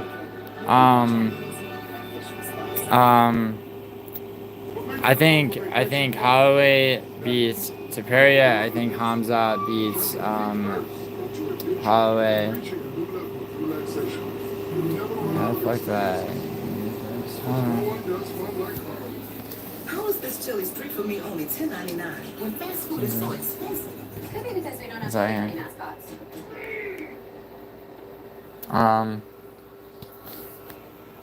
Yeah, you said you got Ilya and Hamza. Dude, I'm taking Holloway. I think that, Holloway's handed enough undefeated fighters their first losses. I think that Ilya Taperia's win against Volkanovski says more about Volkanovski not having a full training camp than it does about his shit, something like that. I mean, yeah. Now, see, if Holloway wins, shit, something like that. If Holloway wins, I think in a very easy way.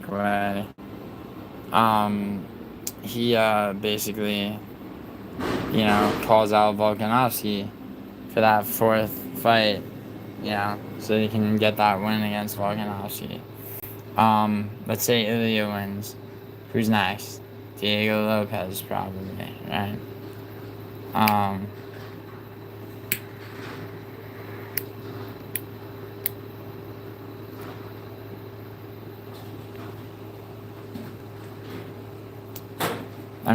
A lot of people are going to be picking Ilya. I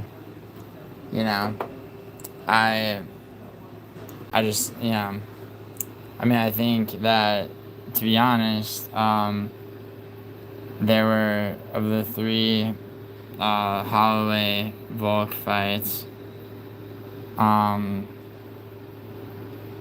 Max struggles with short, stocky opponents like Volk. Yeah, here's what you're forgetting, bro. You'd say, dude, Movistar versus Ilya, that'll definitely happen whether or not Ilya beats Max. Movistar will absolutely beat Aljamain Sterling. I think that Holloway wins, he calls out Volkanovski. Because, let's face it, right? They fought 3 times. Volk won the first, won the belt. The rematch was a robbery. Okay? And, and the third fight was not a robbery.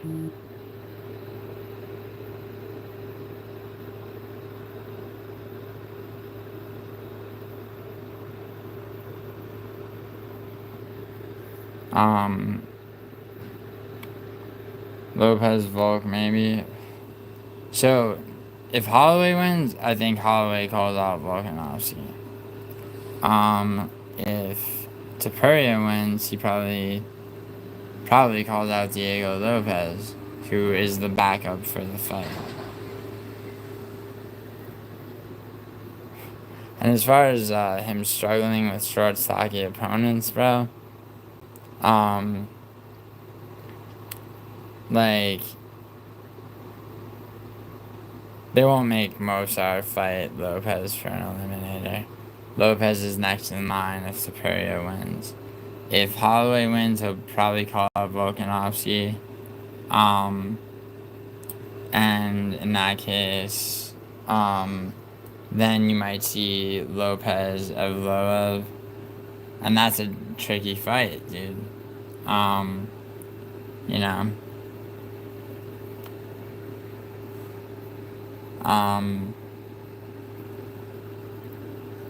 Like, Diego Lopez has moments of inconsistency. I mean, he rocked Pat Sabatini. He's definitely proven himself. I mean, the Dan Ige fight, on short notice. But,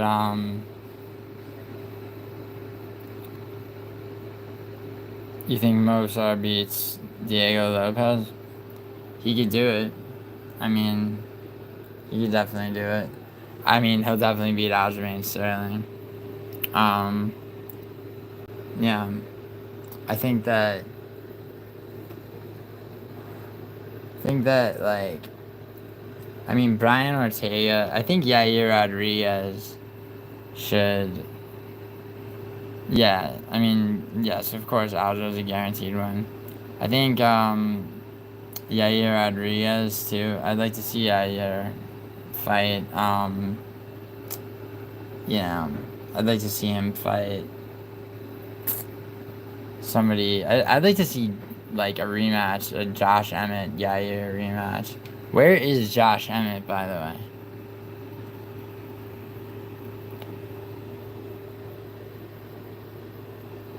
Oh, yeah, that was one of my worst of the year, too.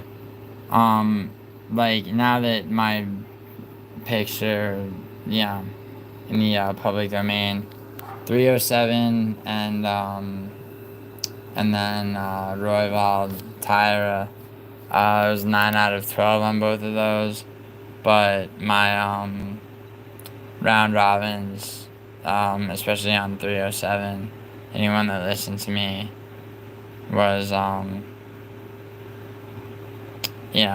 but did reasonably well. I think that for 308, I mean, so actually, let me ask you guys a question. Kennedy Inchikiri, however you say his name, versus Chris Barnett. I'm very tempted to pick Chris Barnett. And the reason is, well, let me give you my reasons. I don't think Kennedy is capable of hurting another human being. Like, given the fact that Ovin St. Preux beat him by split decision, and then went on to lose in spectacular fashion to Ryan Spahn and then get cut. Yeah, Kennedy's fight IQ is low. His power is low. Now you can make a big deal out of knockouts over Jan Kudalaba and a very green Carlos Ulberg.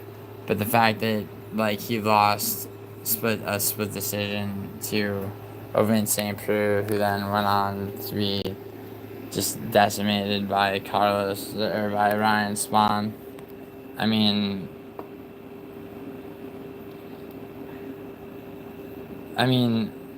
yeah, you're right, yeah, but so what do you mean by that, though? So Kennedy is 6'5", okay, fighting a 5'9" actual heavyweight. Like, it's a heavyweight fight. Like, I mean, are you talking about, okay, so you're saying light heavyweights are better than heavyweights. Are you talking about outside the rankings? Because outside the rankings, I mean, yeah, by and large, I agree. I just don't see Kennedy being able to hurt a 5'9", 265-pound. And I think that Chris Barnett's knockout power, is just, of a vastly superior quality. I don't see Kennedy getting him to the ground. I think, and just because of how much shorter he is.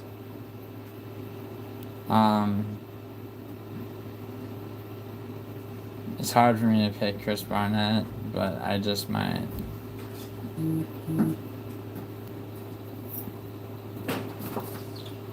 Whoa. Never.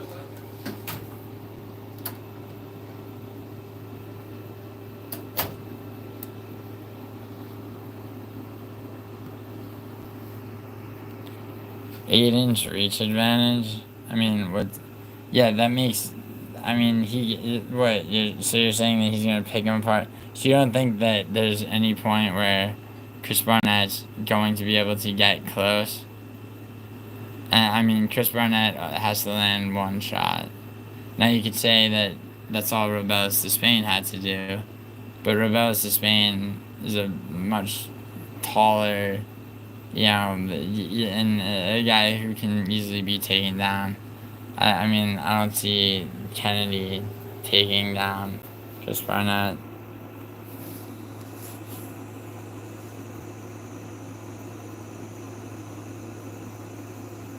Yeah, it really is 50-50, and people are acting like it's open and shut. Yeah, 5'9", and that's the thing about a 5'9" heavyweight. I mean, look at a 5'10" light heavyweight in Azamat Mirzakhanov, right? Look at what he did to Alonzo Menifield, 6'3". Yeah, he knew how, anybody who knows how to be short and stocky for their division. I mean, it's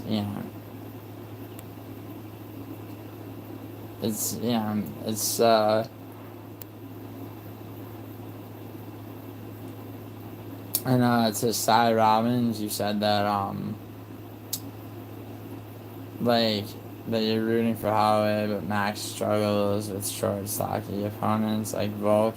See, Ilya, first of all, Ilya's taller than Volk with the same reach as Max. So Max will be fighting probably with a bladed stance. He'll be throwing kicks. And his output is gonna be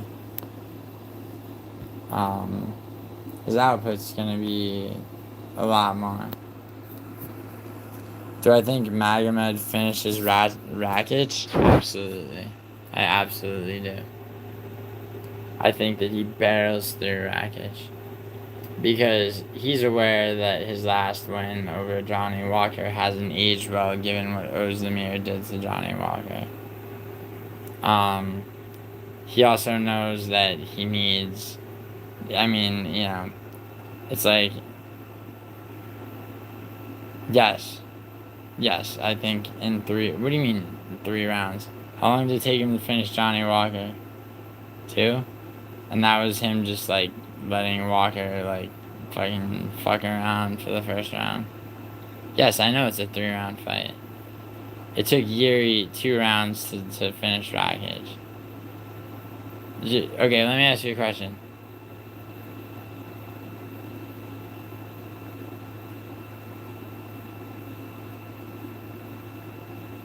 Rakic is actually good.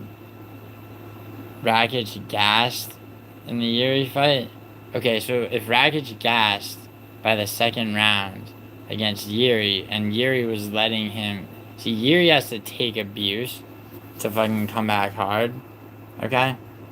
Ankalaev's not taking abuse. Rakic is gonna come in with leg kicks. Rakic does not have the power to deal with Ankalaev.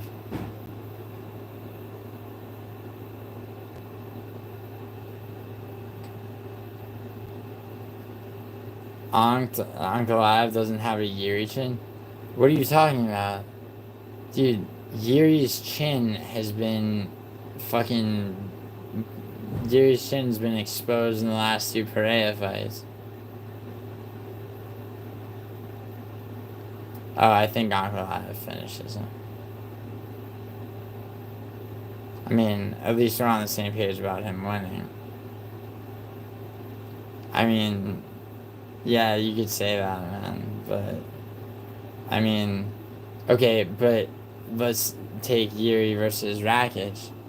Yuri fucking busted up fucking Rakic in the second round. No?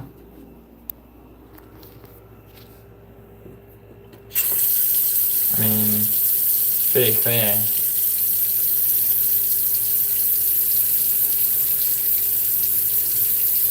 Oh, that's hard there.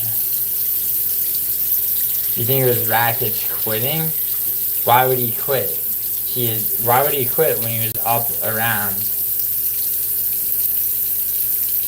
He was up around on strike. He beat Yuri in the first round. And then Yuri finished him. I mean, and if Rakic quits, I mean, what do you think he's gonna do after?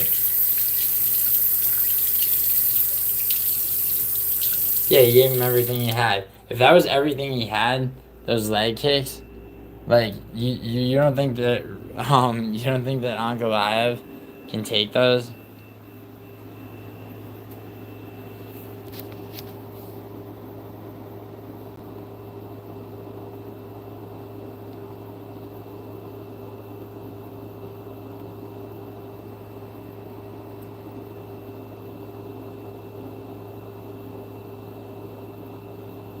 What?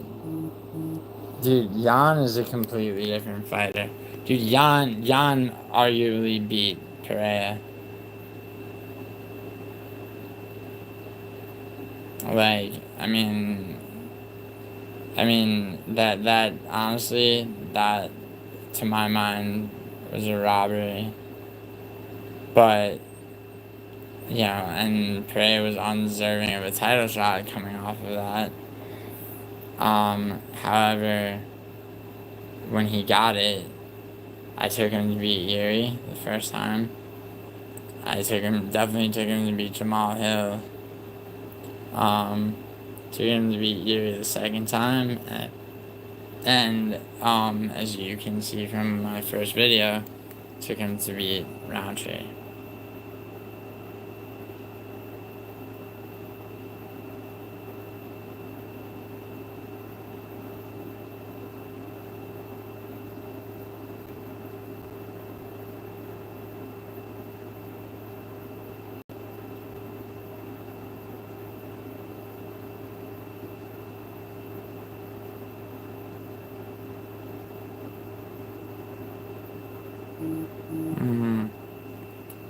I mean,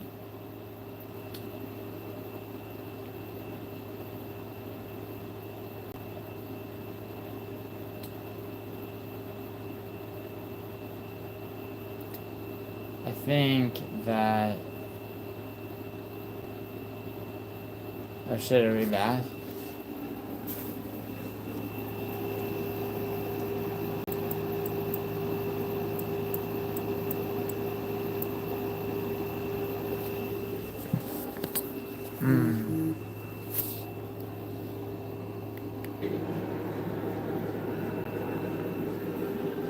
They do have a lot more Champions League experience, Celtic, than the side they're facing tonight. What do you guys think about Ivo Aslan versus that Brazilian coming off Contender Series?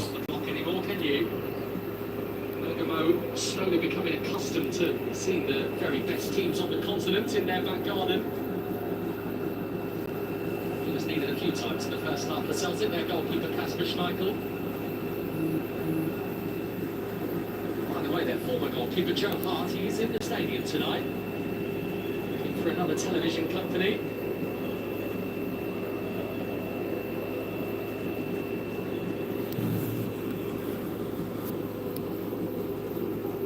This is De Bruyne for Atalanta. That's all. Schlich.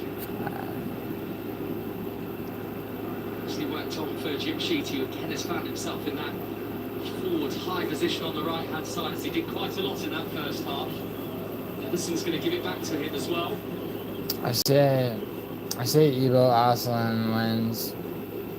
I think that, I mean, you know, his only loss was to a much younger, better Anton Turkalaj, and then his first UFC fight was a rematch where he knocked him out in the 3rd round.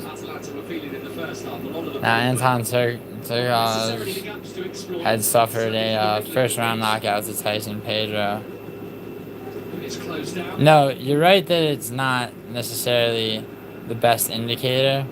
However, you know, a guy coming in hot off the Contender Series against a guy who did the same and then, you know, and then won by knockout in his UFC debut, and not only that, won by knockout against the only ever loss on his MMA record.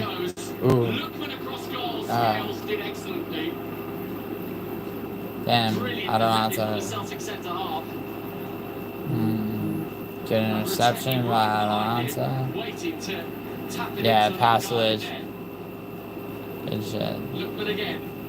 He's fancying this now. Lookman's cross. And Paslic once more. This one has got well wide.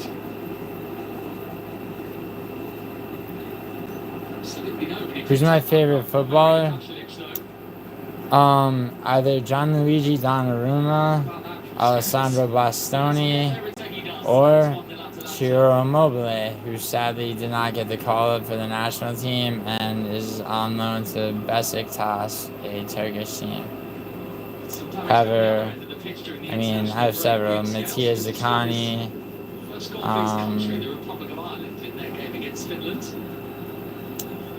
second. Matthias Zaccani,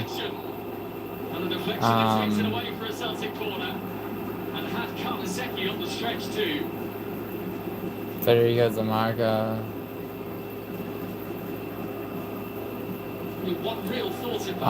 Retegui's impressed me.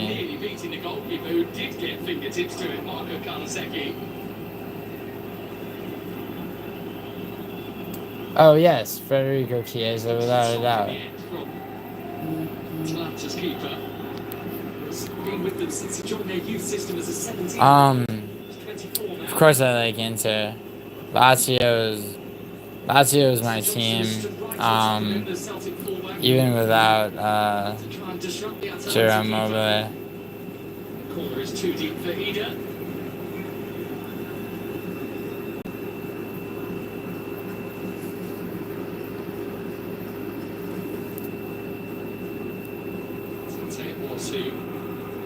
Atalanta trying to quickly distribute that ball upfield. Here's again, Hatate. Messi. Definitely Messi. Kuhn.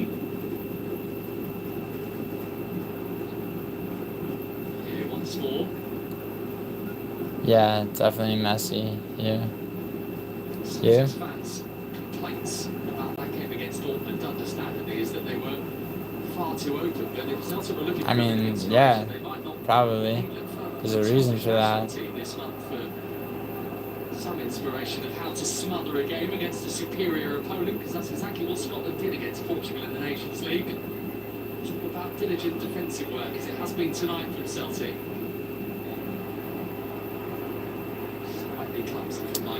Can't believe Leverkusen and Brest are tied. Well, yeah, there's a lot of Italians in Argentina and Brazil.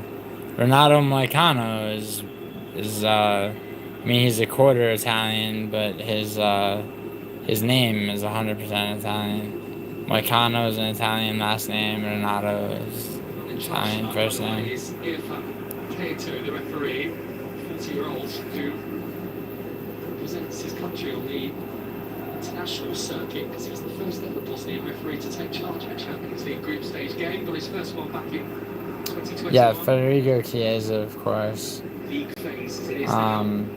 Mattia Zaccani.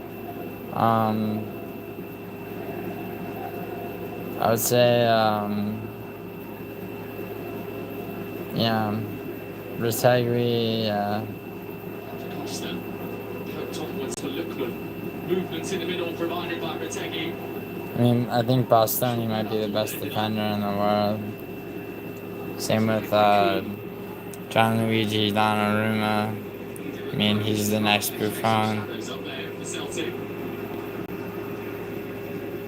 Quite rediscovered the form that he was producing during his initial loan spell from Norwich last season. Alameda, it's a permanent deal now. Saying Brest is going hard against Leverkusen. I mean, I need that. I mean, I only need a draw or Leverkusen to win. Sheety. Pasalic. I trust it. Yeah, I don't have this hammering. It's two centre halves are finding themselves in the right place every single time. Edison. Retegui. Jesus. Short of space. Yeah, Retegui. Flash that a long way over the top, and with that we are going to see a couple of Atalanta changes shortly, I think. Nicely worked move that though from Let's see. the Italian team. You can see that Pasalic was trying to get it onto Lookman. I mean, Bastoni, not just because of Inter, but because so there's the Nations League right now, and Italy is first in that group. Bustling noise inside this stadium. If you're struggling to locate us, we are in the Lombardy region, which is northeast of Milan. About an hour from there, Bergamo.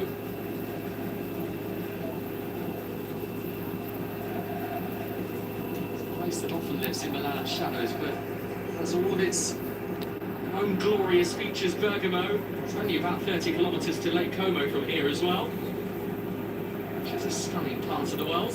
Arrived this year.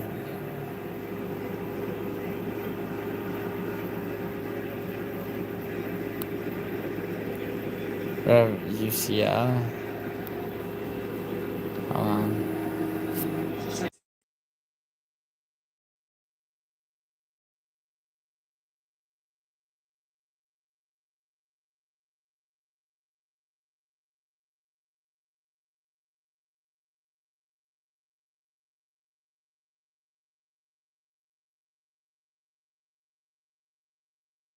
Sorry, my girlfriend just called me. Which Michael knew was drifting wide.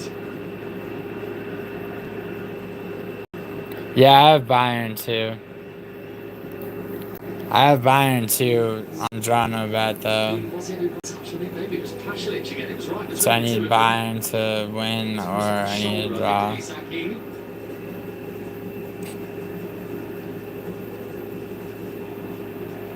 Top goes for Celtic for Nicholas Kuhn. For the Champions League, man, I mean, it's gonna be either Man City or perhaps Inter. Strong early run, which certainly flustered Atalanta. Yeah, that gets to be Inter. Here comes Arne Engels to take the corner here, the new signing from Augsburg. Essentially filling a hole left by Matt O'Reilly after his departure to Brighton and Hove Albion in the summer. He was absolutely brilliant for Celtic last season. Alright, let's see. Big shoes to fill. Ooh. This corner doesn't go past Edison at the near post.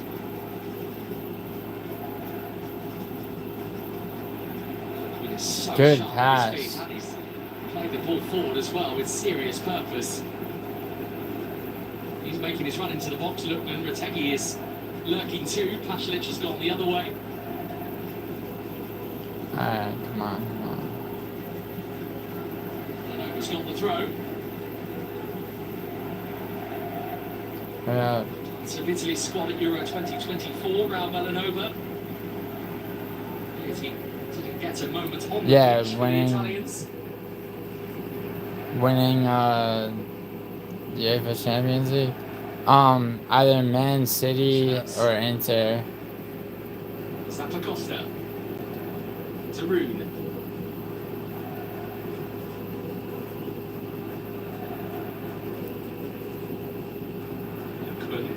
Trying to deviate the ball around the corner. Daroon's got it now. Schmeichel called into action.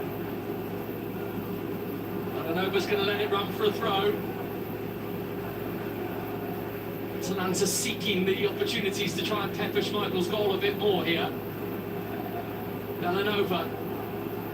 Trusty's touch away. Zappacosta taken off him.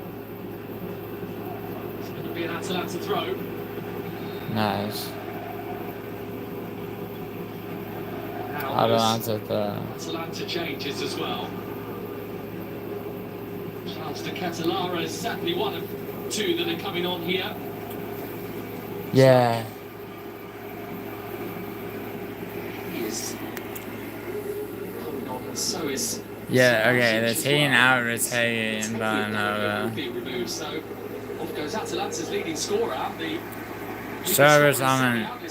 I mean, I think like, I think Shara will get fraud checked, just not by Armin Petrosian. I think giving him layups, trying to build him. I mean, yeah, he will be fraud checked soon.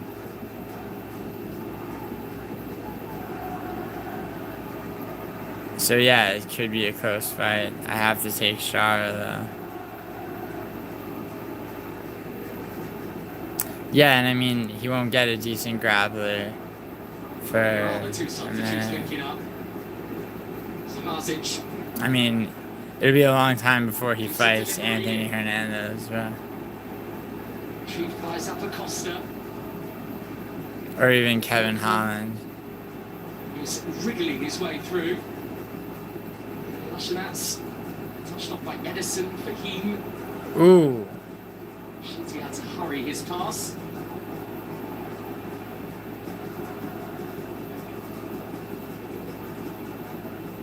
Slowing things down to Roon. By McGregor.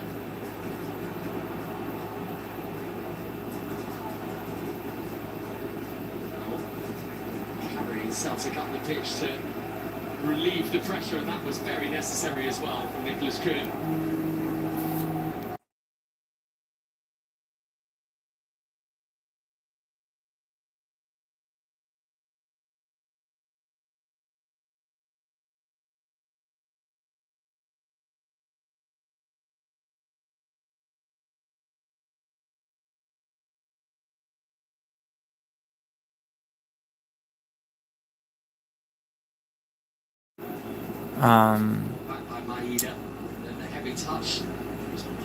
Maybe not.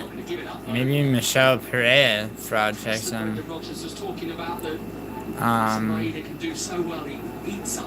Or maybe they make a mistake and put him up against like Chris Curtis. You know, someone, you know, a ranked opponent they think that he'll be able to take, and he just gets fraud checked.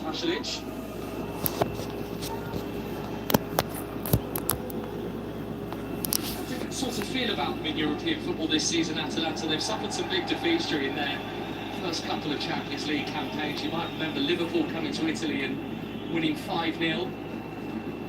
One mistake from Heen. It's fortunate that Sheety was right behind him.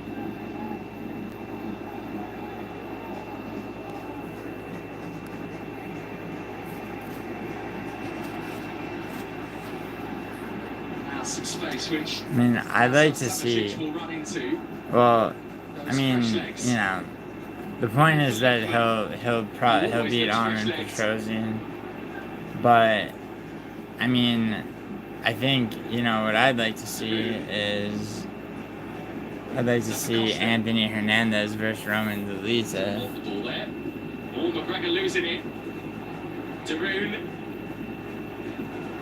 unable to capitalise on a rare error from Callum McGregor, the Celtic captain.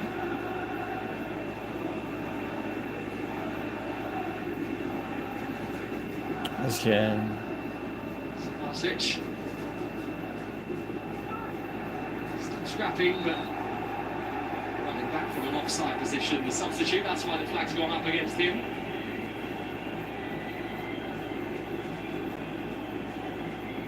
Brilliant against Shakhtar Donetsk in Atalanta's win there on match day 2. Serbian international perhaps a little unfortunate off the back of that he didn't start this one tonight too. Yeah. Fuck is Thuram doing? Yeah. Yeah, wrong. McGregor shoulder to shoulder, the Celtic captain, overstepping the mark. It was a good tussle though, wasn't it, between the pair? Sort of tussle that Callum McGregor thrives upon. Talara. Marsic. Taken from Jimshiti. Swirling it in, Trusty got the shout from Schmeichel.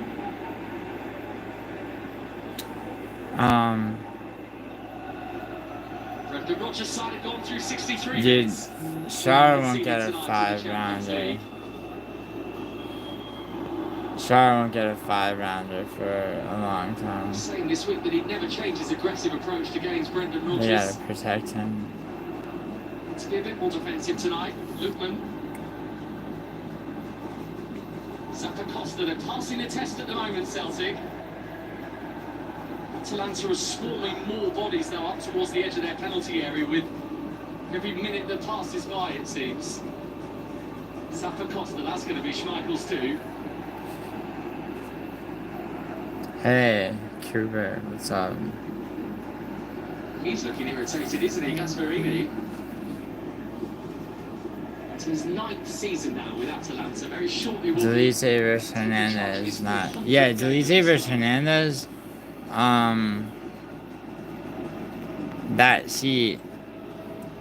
The thing is that Hernandez strikes to set up takedowns now, and he's much faster than Delite. However, Delite's power, and takedown defense, Delite could take a jab that's meant to set up, he could even take a combination meant to set up a takedown, and then stop, Hernandez against the cage, and then be on, get down into top control. How's my day going, Cuba?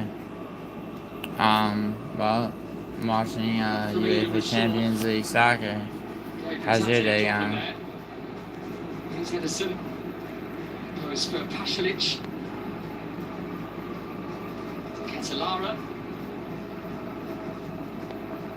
Samajic. Thigh of Scales. He's now going to be able to get his head on it, which is probably his preferred method of clearance. Okay. It really does feel like Celtic are being pinned in here. Daroon. Talara. Looking for that one gap, that one shortage of focus, Atalanta in the Celtic defence. Not a corner. Not too many holes to be found at the moment in Brendan Rodgers' team. Maybe just freshening things up is... How many black players Lazio has in all history? Let's see. Luis Alberto. Pedro's not black. I would say that black players, Roma's had more. Felipe Anderson, too. Luis Alberto. Talara, that's a sharp turn. Oh. Schmeichel once more. Positioned perfectly. And Amida fell for that.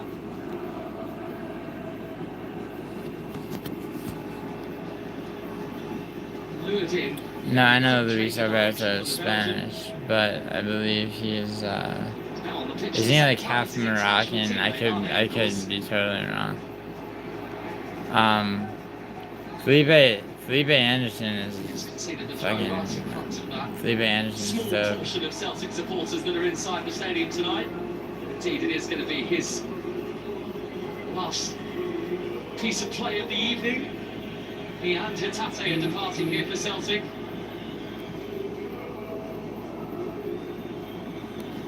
Paulo Bernardo coming on here, the Portuguese under-21 international.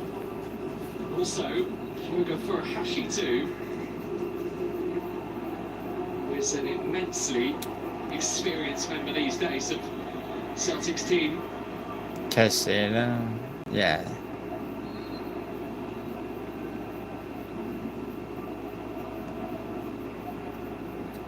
I mean, who does, fucking, Here he is, Furuhashi. right. He was just too short for him. Nice. Sure, he's been linked with Arsenal this week of Dude. England's Premier League. He's Atalanta needs to keep pressing. 25 years old as well, so he's moving into prime time really as a defender. Furuhashi waiting for it.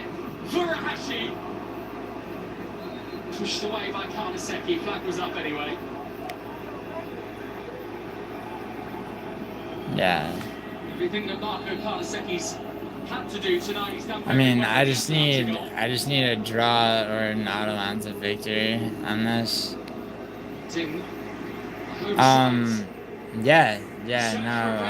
I have watched Skewers' predictions, and he and I have 3 disagreements.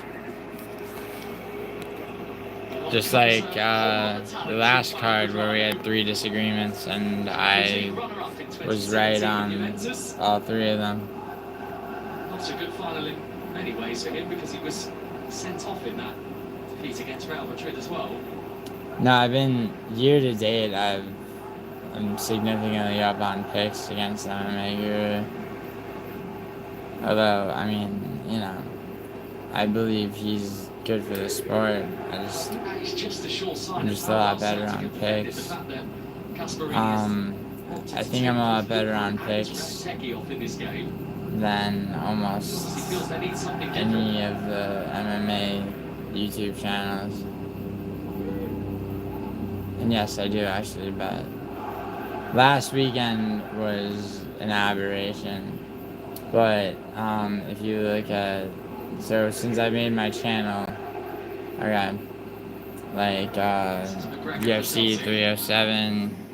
Scottish champions, they've won 12 of the last 13 titles on offer in their homelands. I mean, most are casuals, and most only, any of the ones that bet on only main cards are fucking frauds and casuals. Like, if you're not betting on every fight on every card, you're a casual. And you're also a piece of shit. And I mean, most of them, like the Weasel, my anonymous friend that I make my prediction videos with, he keeps me informed about like different channels, and like the Weasel.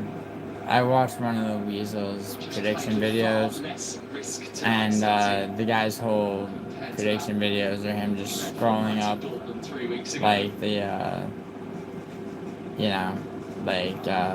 betting lines and everything. I don't look at betting lines, until I've made my picks. And maybe they can spin this into a counter-attack of their own. I really don't. Oh, they're just waiting for options. Valle now. I mean, I'm sure. I mean, I guess a lot of people would probably say that, but.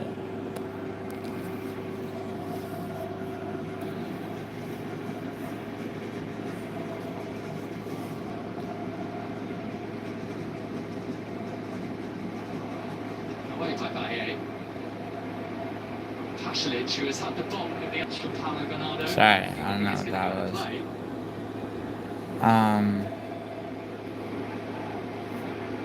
Yeah, I'll post my my UFC 308 video like kind of late, probably late tonight. So look for it tomorrow morning. I mean, the Saeed fight is off the card. Flinging himself down to his right hand side, but Schmeichel, I should say. Ron, you're saying this was close? Isn't it? Are you talking about the Atalanta Celtic game? Because I mean, it's 73 minutes. Yeah. Nah, Celtic. Excellent interception. Rather not be there, Juan Cuadrado, but Atalanta will be pleased that he was. Now he's the one who's been grounded here. Thinking that he should have had a free kick for having off the ball. I'm not too convinced. Cuadrado ran into his man rather than anything deliberate. Maybe actually Baye standing across the path of the South American. Yeah, is that? Two more Celtic changes. Maeda, who has run himself into the ground, is departing. It's going to be the Honduran Luis Palma for him. Here's Palma keeps it in, Cuadrado at his feet. I just had to look at the stats. Alright. So we have 2 draws right now. 76 minutes. Champions League quarter-finalist Atalanta back in 2020. I mean, I'm alright. Consecutive Champions League games for the first time since then. As it stands, they are not backing up their victory against Shakhtar Donetsk on match day 2 with 3 more points here.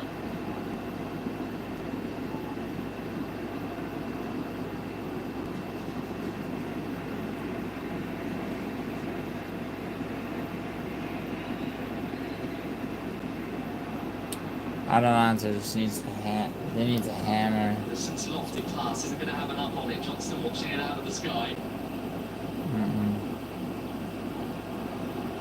No. Here's McCowan.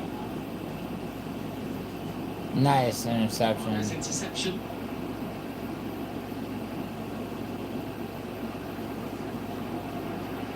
Atalanta are streaming through here to Ketelara wanted the pass. It didn't quite come to him though from Samardzic.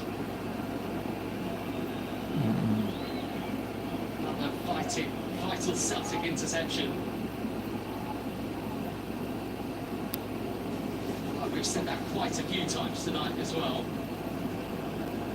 And yet they still might be a threat. Furuhashi, has he locked the goalkeeper? Unlucky. Really unlucky. Has no real right to even reach that ball, let alone then. So can you do the same easy format? I do actually. I do. I think it makes the most sense, to be honest. They need to not be done defensively either. Just his boots. Flag's actually up for offside against. Right, what do you think? I mean, Skip, what do you think? Because I don't mind it at all. Very good spots actually by the assistant referee.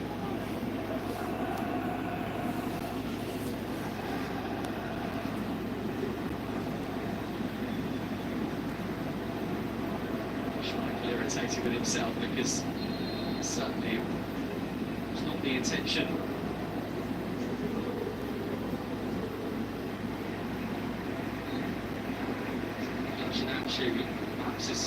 I mean, harder for smaller clubs. I mean, you know, with this many match days, I mean, I think it's, you know, it's fair for smaller clubs. Sherry and Nicola Zaniolo, who is a very familiar name in Italian football even prior to his loan move from Galatasaray. Yeah, Zaniolo's in, okay.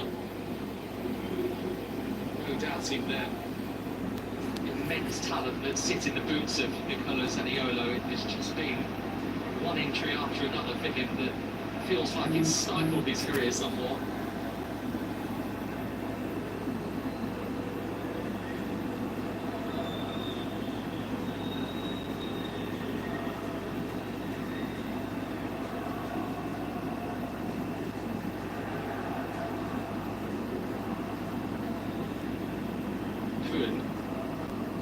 Costa retreating all of a sudden. Payet. Flexibility from Isak Heath to clear it, to get that leg pretty high, to nudge it away from danger. Trusty. Kuhn. Johnston. Gibbon. He knows he can't really say too much about it either, because he's the only player on the pitch that's on a yellow card, Alistair Johnston. Yeah, that is a good point. I mean, right now Aston Villa is the top team, but how much longer do you think that lasts? Last night in the Champions League, Bologna's defeated Aston Villa, perhaps a little less surprising than Juventus's loss at home to Stuttgart, who scored a stoppage time winner in Turin. It's a victory just down the road from here at San Siro for Milan against Club Brugge.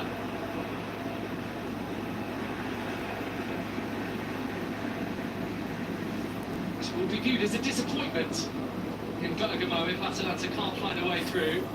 To Catalara.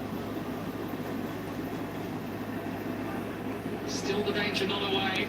Zaniolo making a nuisance of himself, too aggressive on McGregor.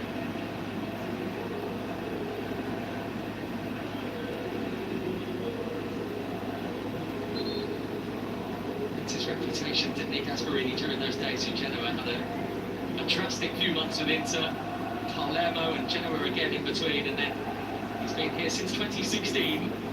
And Atalanta from a club trying to avoid Serie B to a regular Champions League challenger. Here comes another familiar face of recent years for Celtic, James Forrest. Fuck James Forrest. Season now with the club.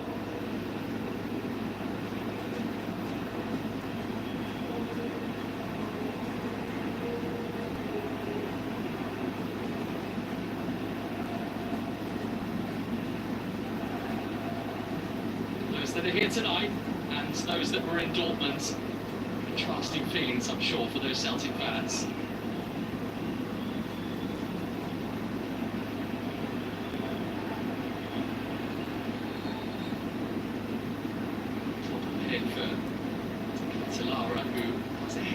Atalanta needs to attack. Atalanta needs to attack so much.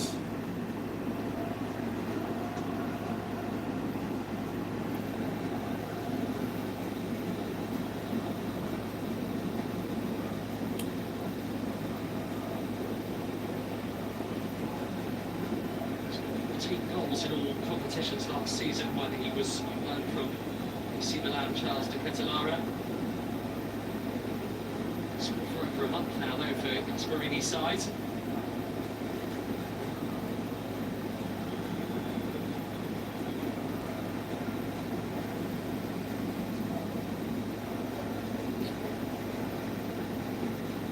Are we heading for another 0-0? Stadio de Bergamo in the Champions League. Arsenal came here a few weeks ago, stifled. Atalanta weren't quite as dominant in that game as they have been tonight, but it's the same sort of smart defensive unit. De Catalara poking it through. Zaniolo unable to get there. Scales once more, clearing for Celtic.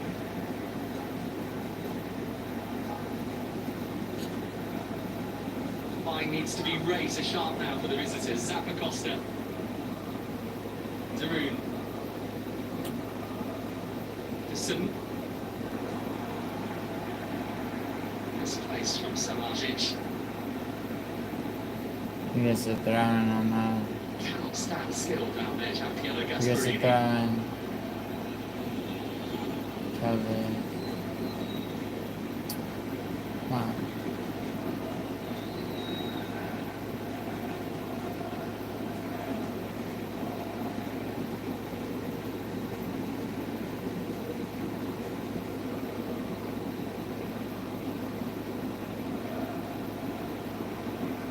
Fuck. Shape. Come on. Side of Forest. Good. Celtic just haven't had a lot of the ball there. Having to do some defensive work again here. McGregor's got a touch on it. He's going to have to clear it away.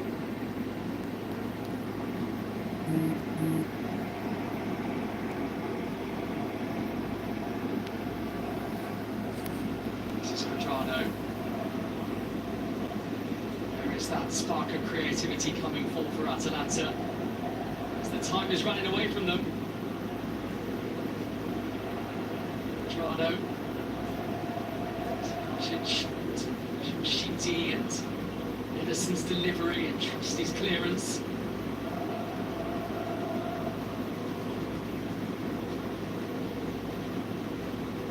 Costa hasn't been as effective in this half as he was in the first.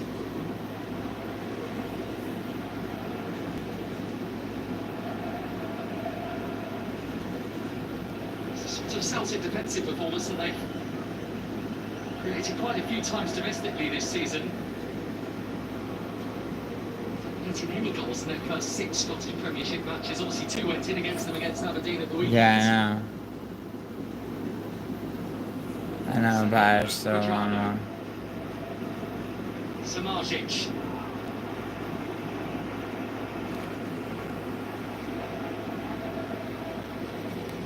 Lacked that finesse tonight, Atalanta.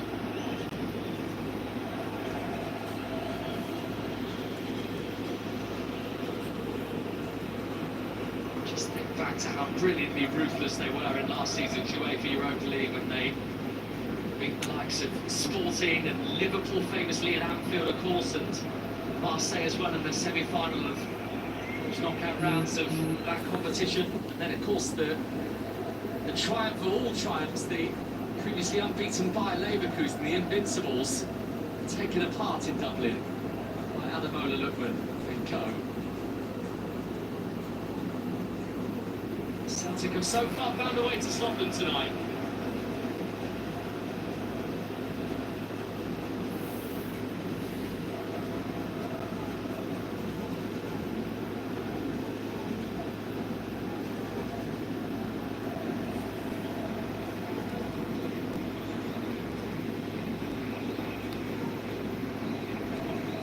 Ruggieri. Zappacosta, on goes the defender again, Ruggieri. He's got the throw. Daroon. Ruggieri, behind on Forest.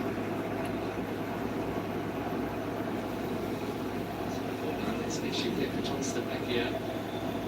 Feeling of crump.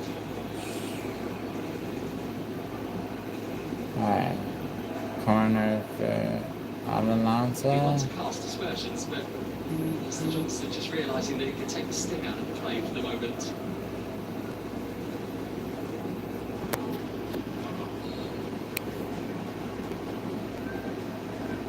The Serbian Samajic with the Atalanta corner.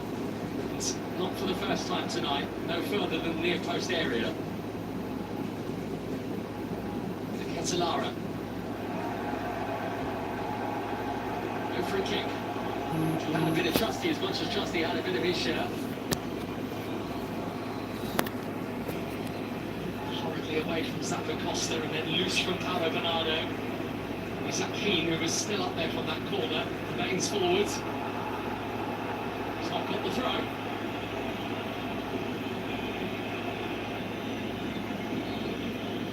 20 attempts on goal tonight from Atalanta, but not too many genuine ones that have troubled Kasper Schmeichel. One or two where he's definitely been needed, but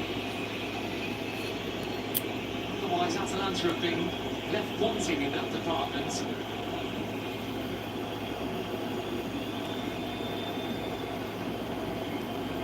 Quite a concern for Brendan Rodgers here is that he has made 5 changes and Alistair Johnston doesn't look good.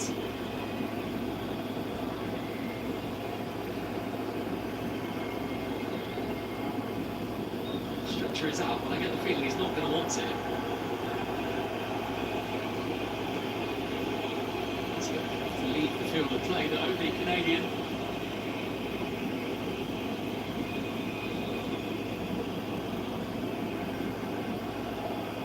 Just under 25,000 inside the stadium, and most of them are not too happy right now with Alistair Johnston.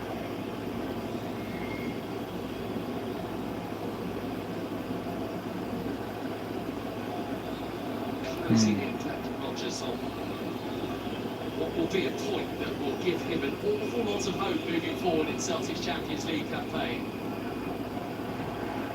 Yes. Not there yet though.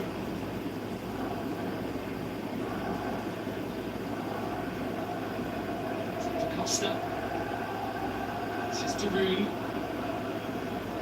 To Ketelaro, who is definitely playing off this left side now. For Costa, it just ekes underneath the boot of the former Chelsea man.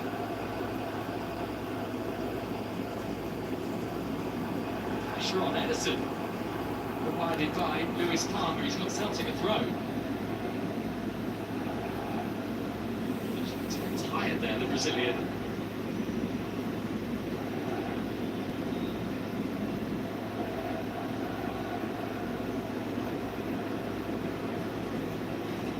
Sad thing.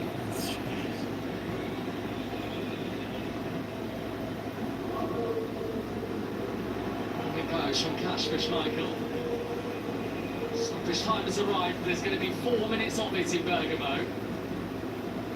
As Quadrado flicks one forwards. The bouncing ball is an awkward one for Scales, who hasn't quite got it under control. And he's got a piece of his man as well, and he's pulling down Liam Scales. Struggling to get hold of possession, in the end got hold of Zaniolo's shirt.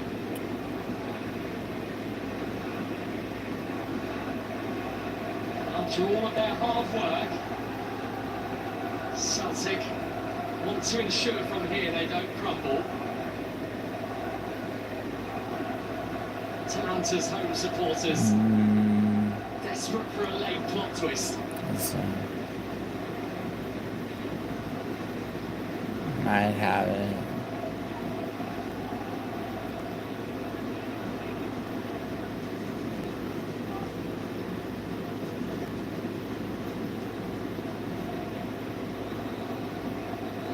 Very, very late in the day from Ledea.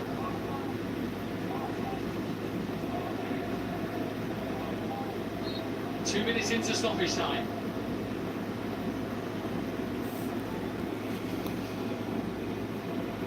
That's Tomasic sizing it up and striking the wall. It's Darun. It's going to be another free kick. Trusty just got a bit too tight to the Serbian.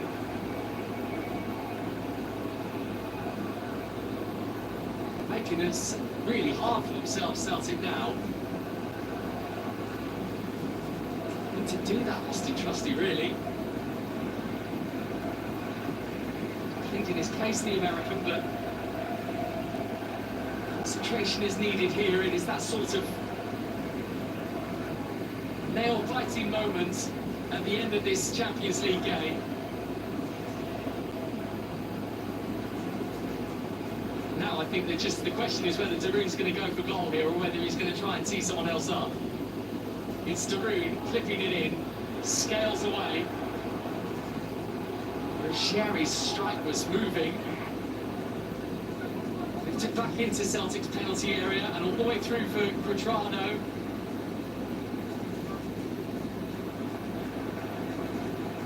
Here's Ruggieri. That's a tremendous cross and the header from him over the top. And maybe Maybe Atalanta's last opportunity has just gone.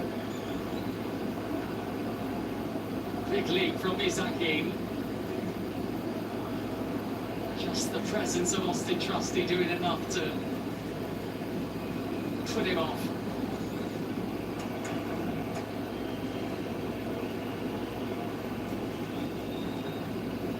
Just need...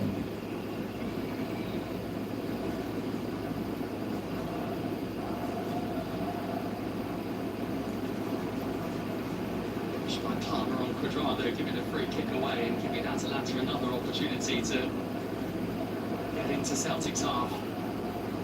But this really is their last chance. Cherry. Quadrado clinging to that wide area. He's got it. Fighting up against him. It's going to be a corner, it is. Oh, nice. On its way through. Corner. Marcic has hurried over to take it, and we have played now those 4 minimum minutes of stoppage time. Is it a draw? I mean, I can handle those. I can handle those draws. Betting wise. And that is a massive Champions League point for Celtic. After the demolition that they suffered at the hands of Dortmund a few weeks ago, this is a tremendous response from the Scottish champions. Wow. They have come to one of Italy's most difficult and hostile venues, and they are walking away.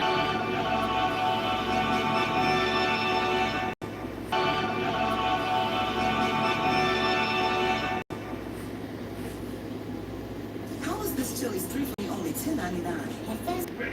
So. Wait, so Lever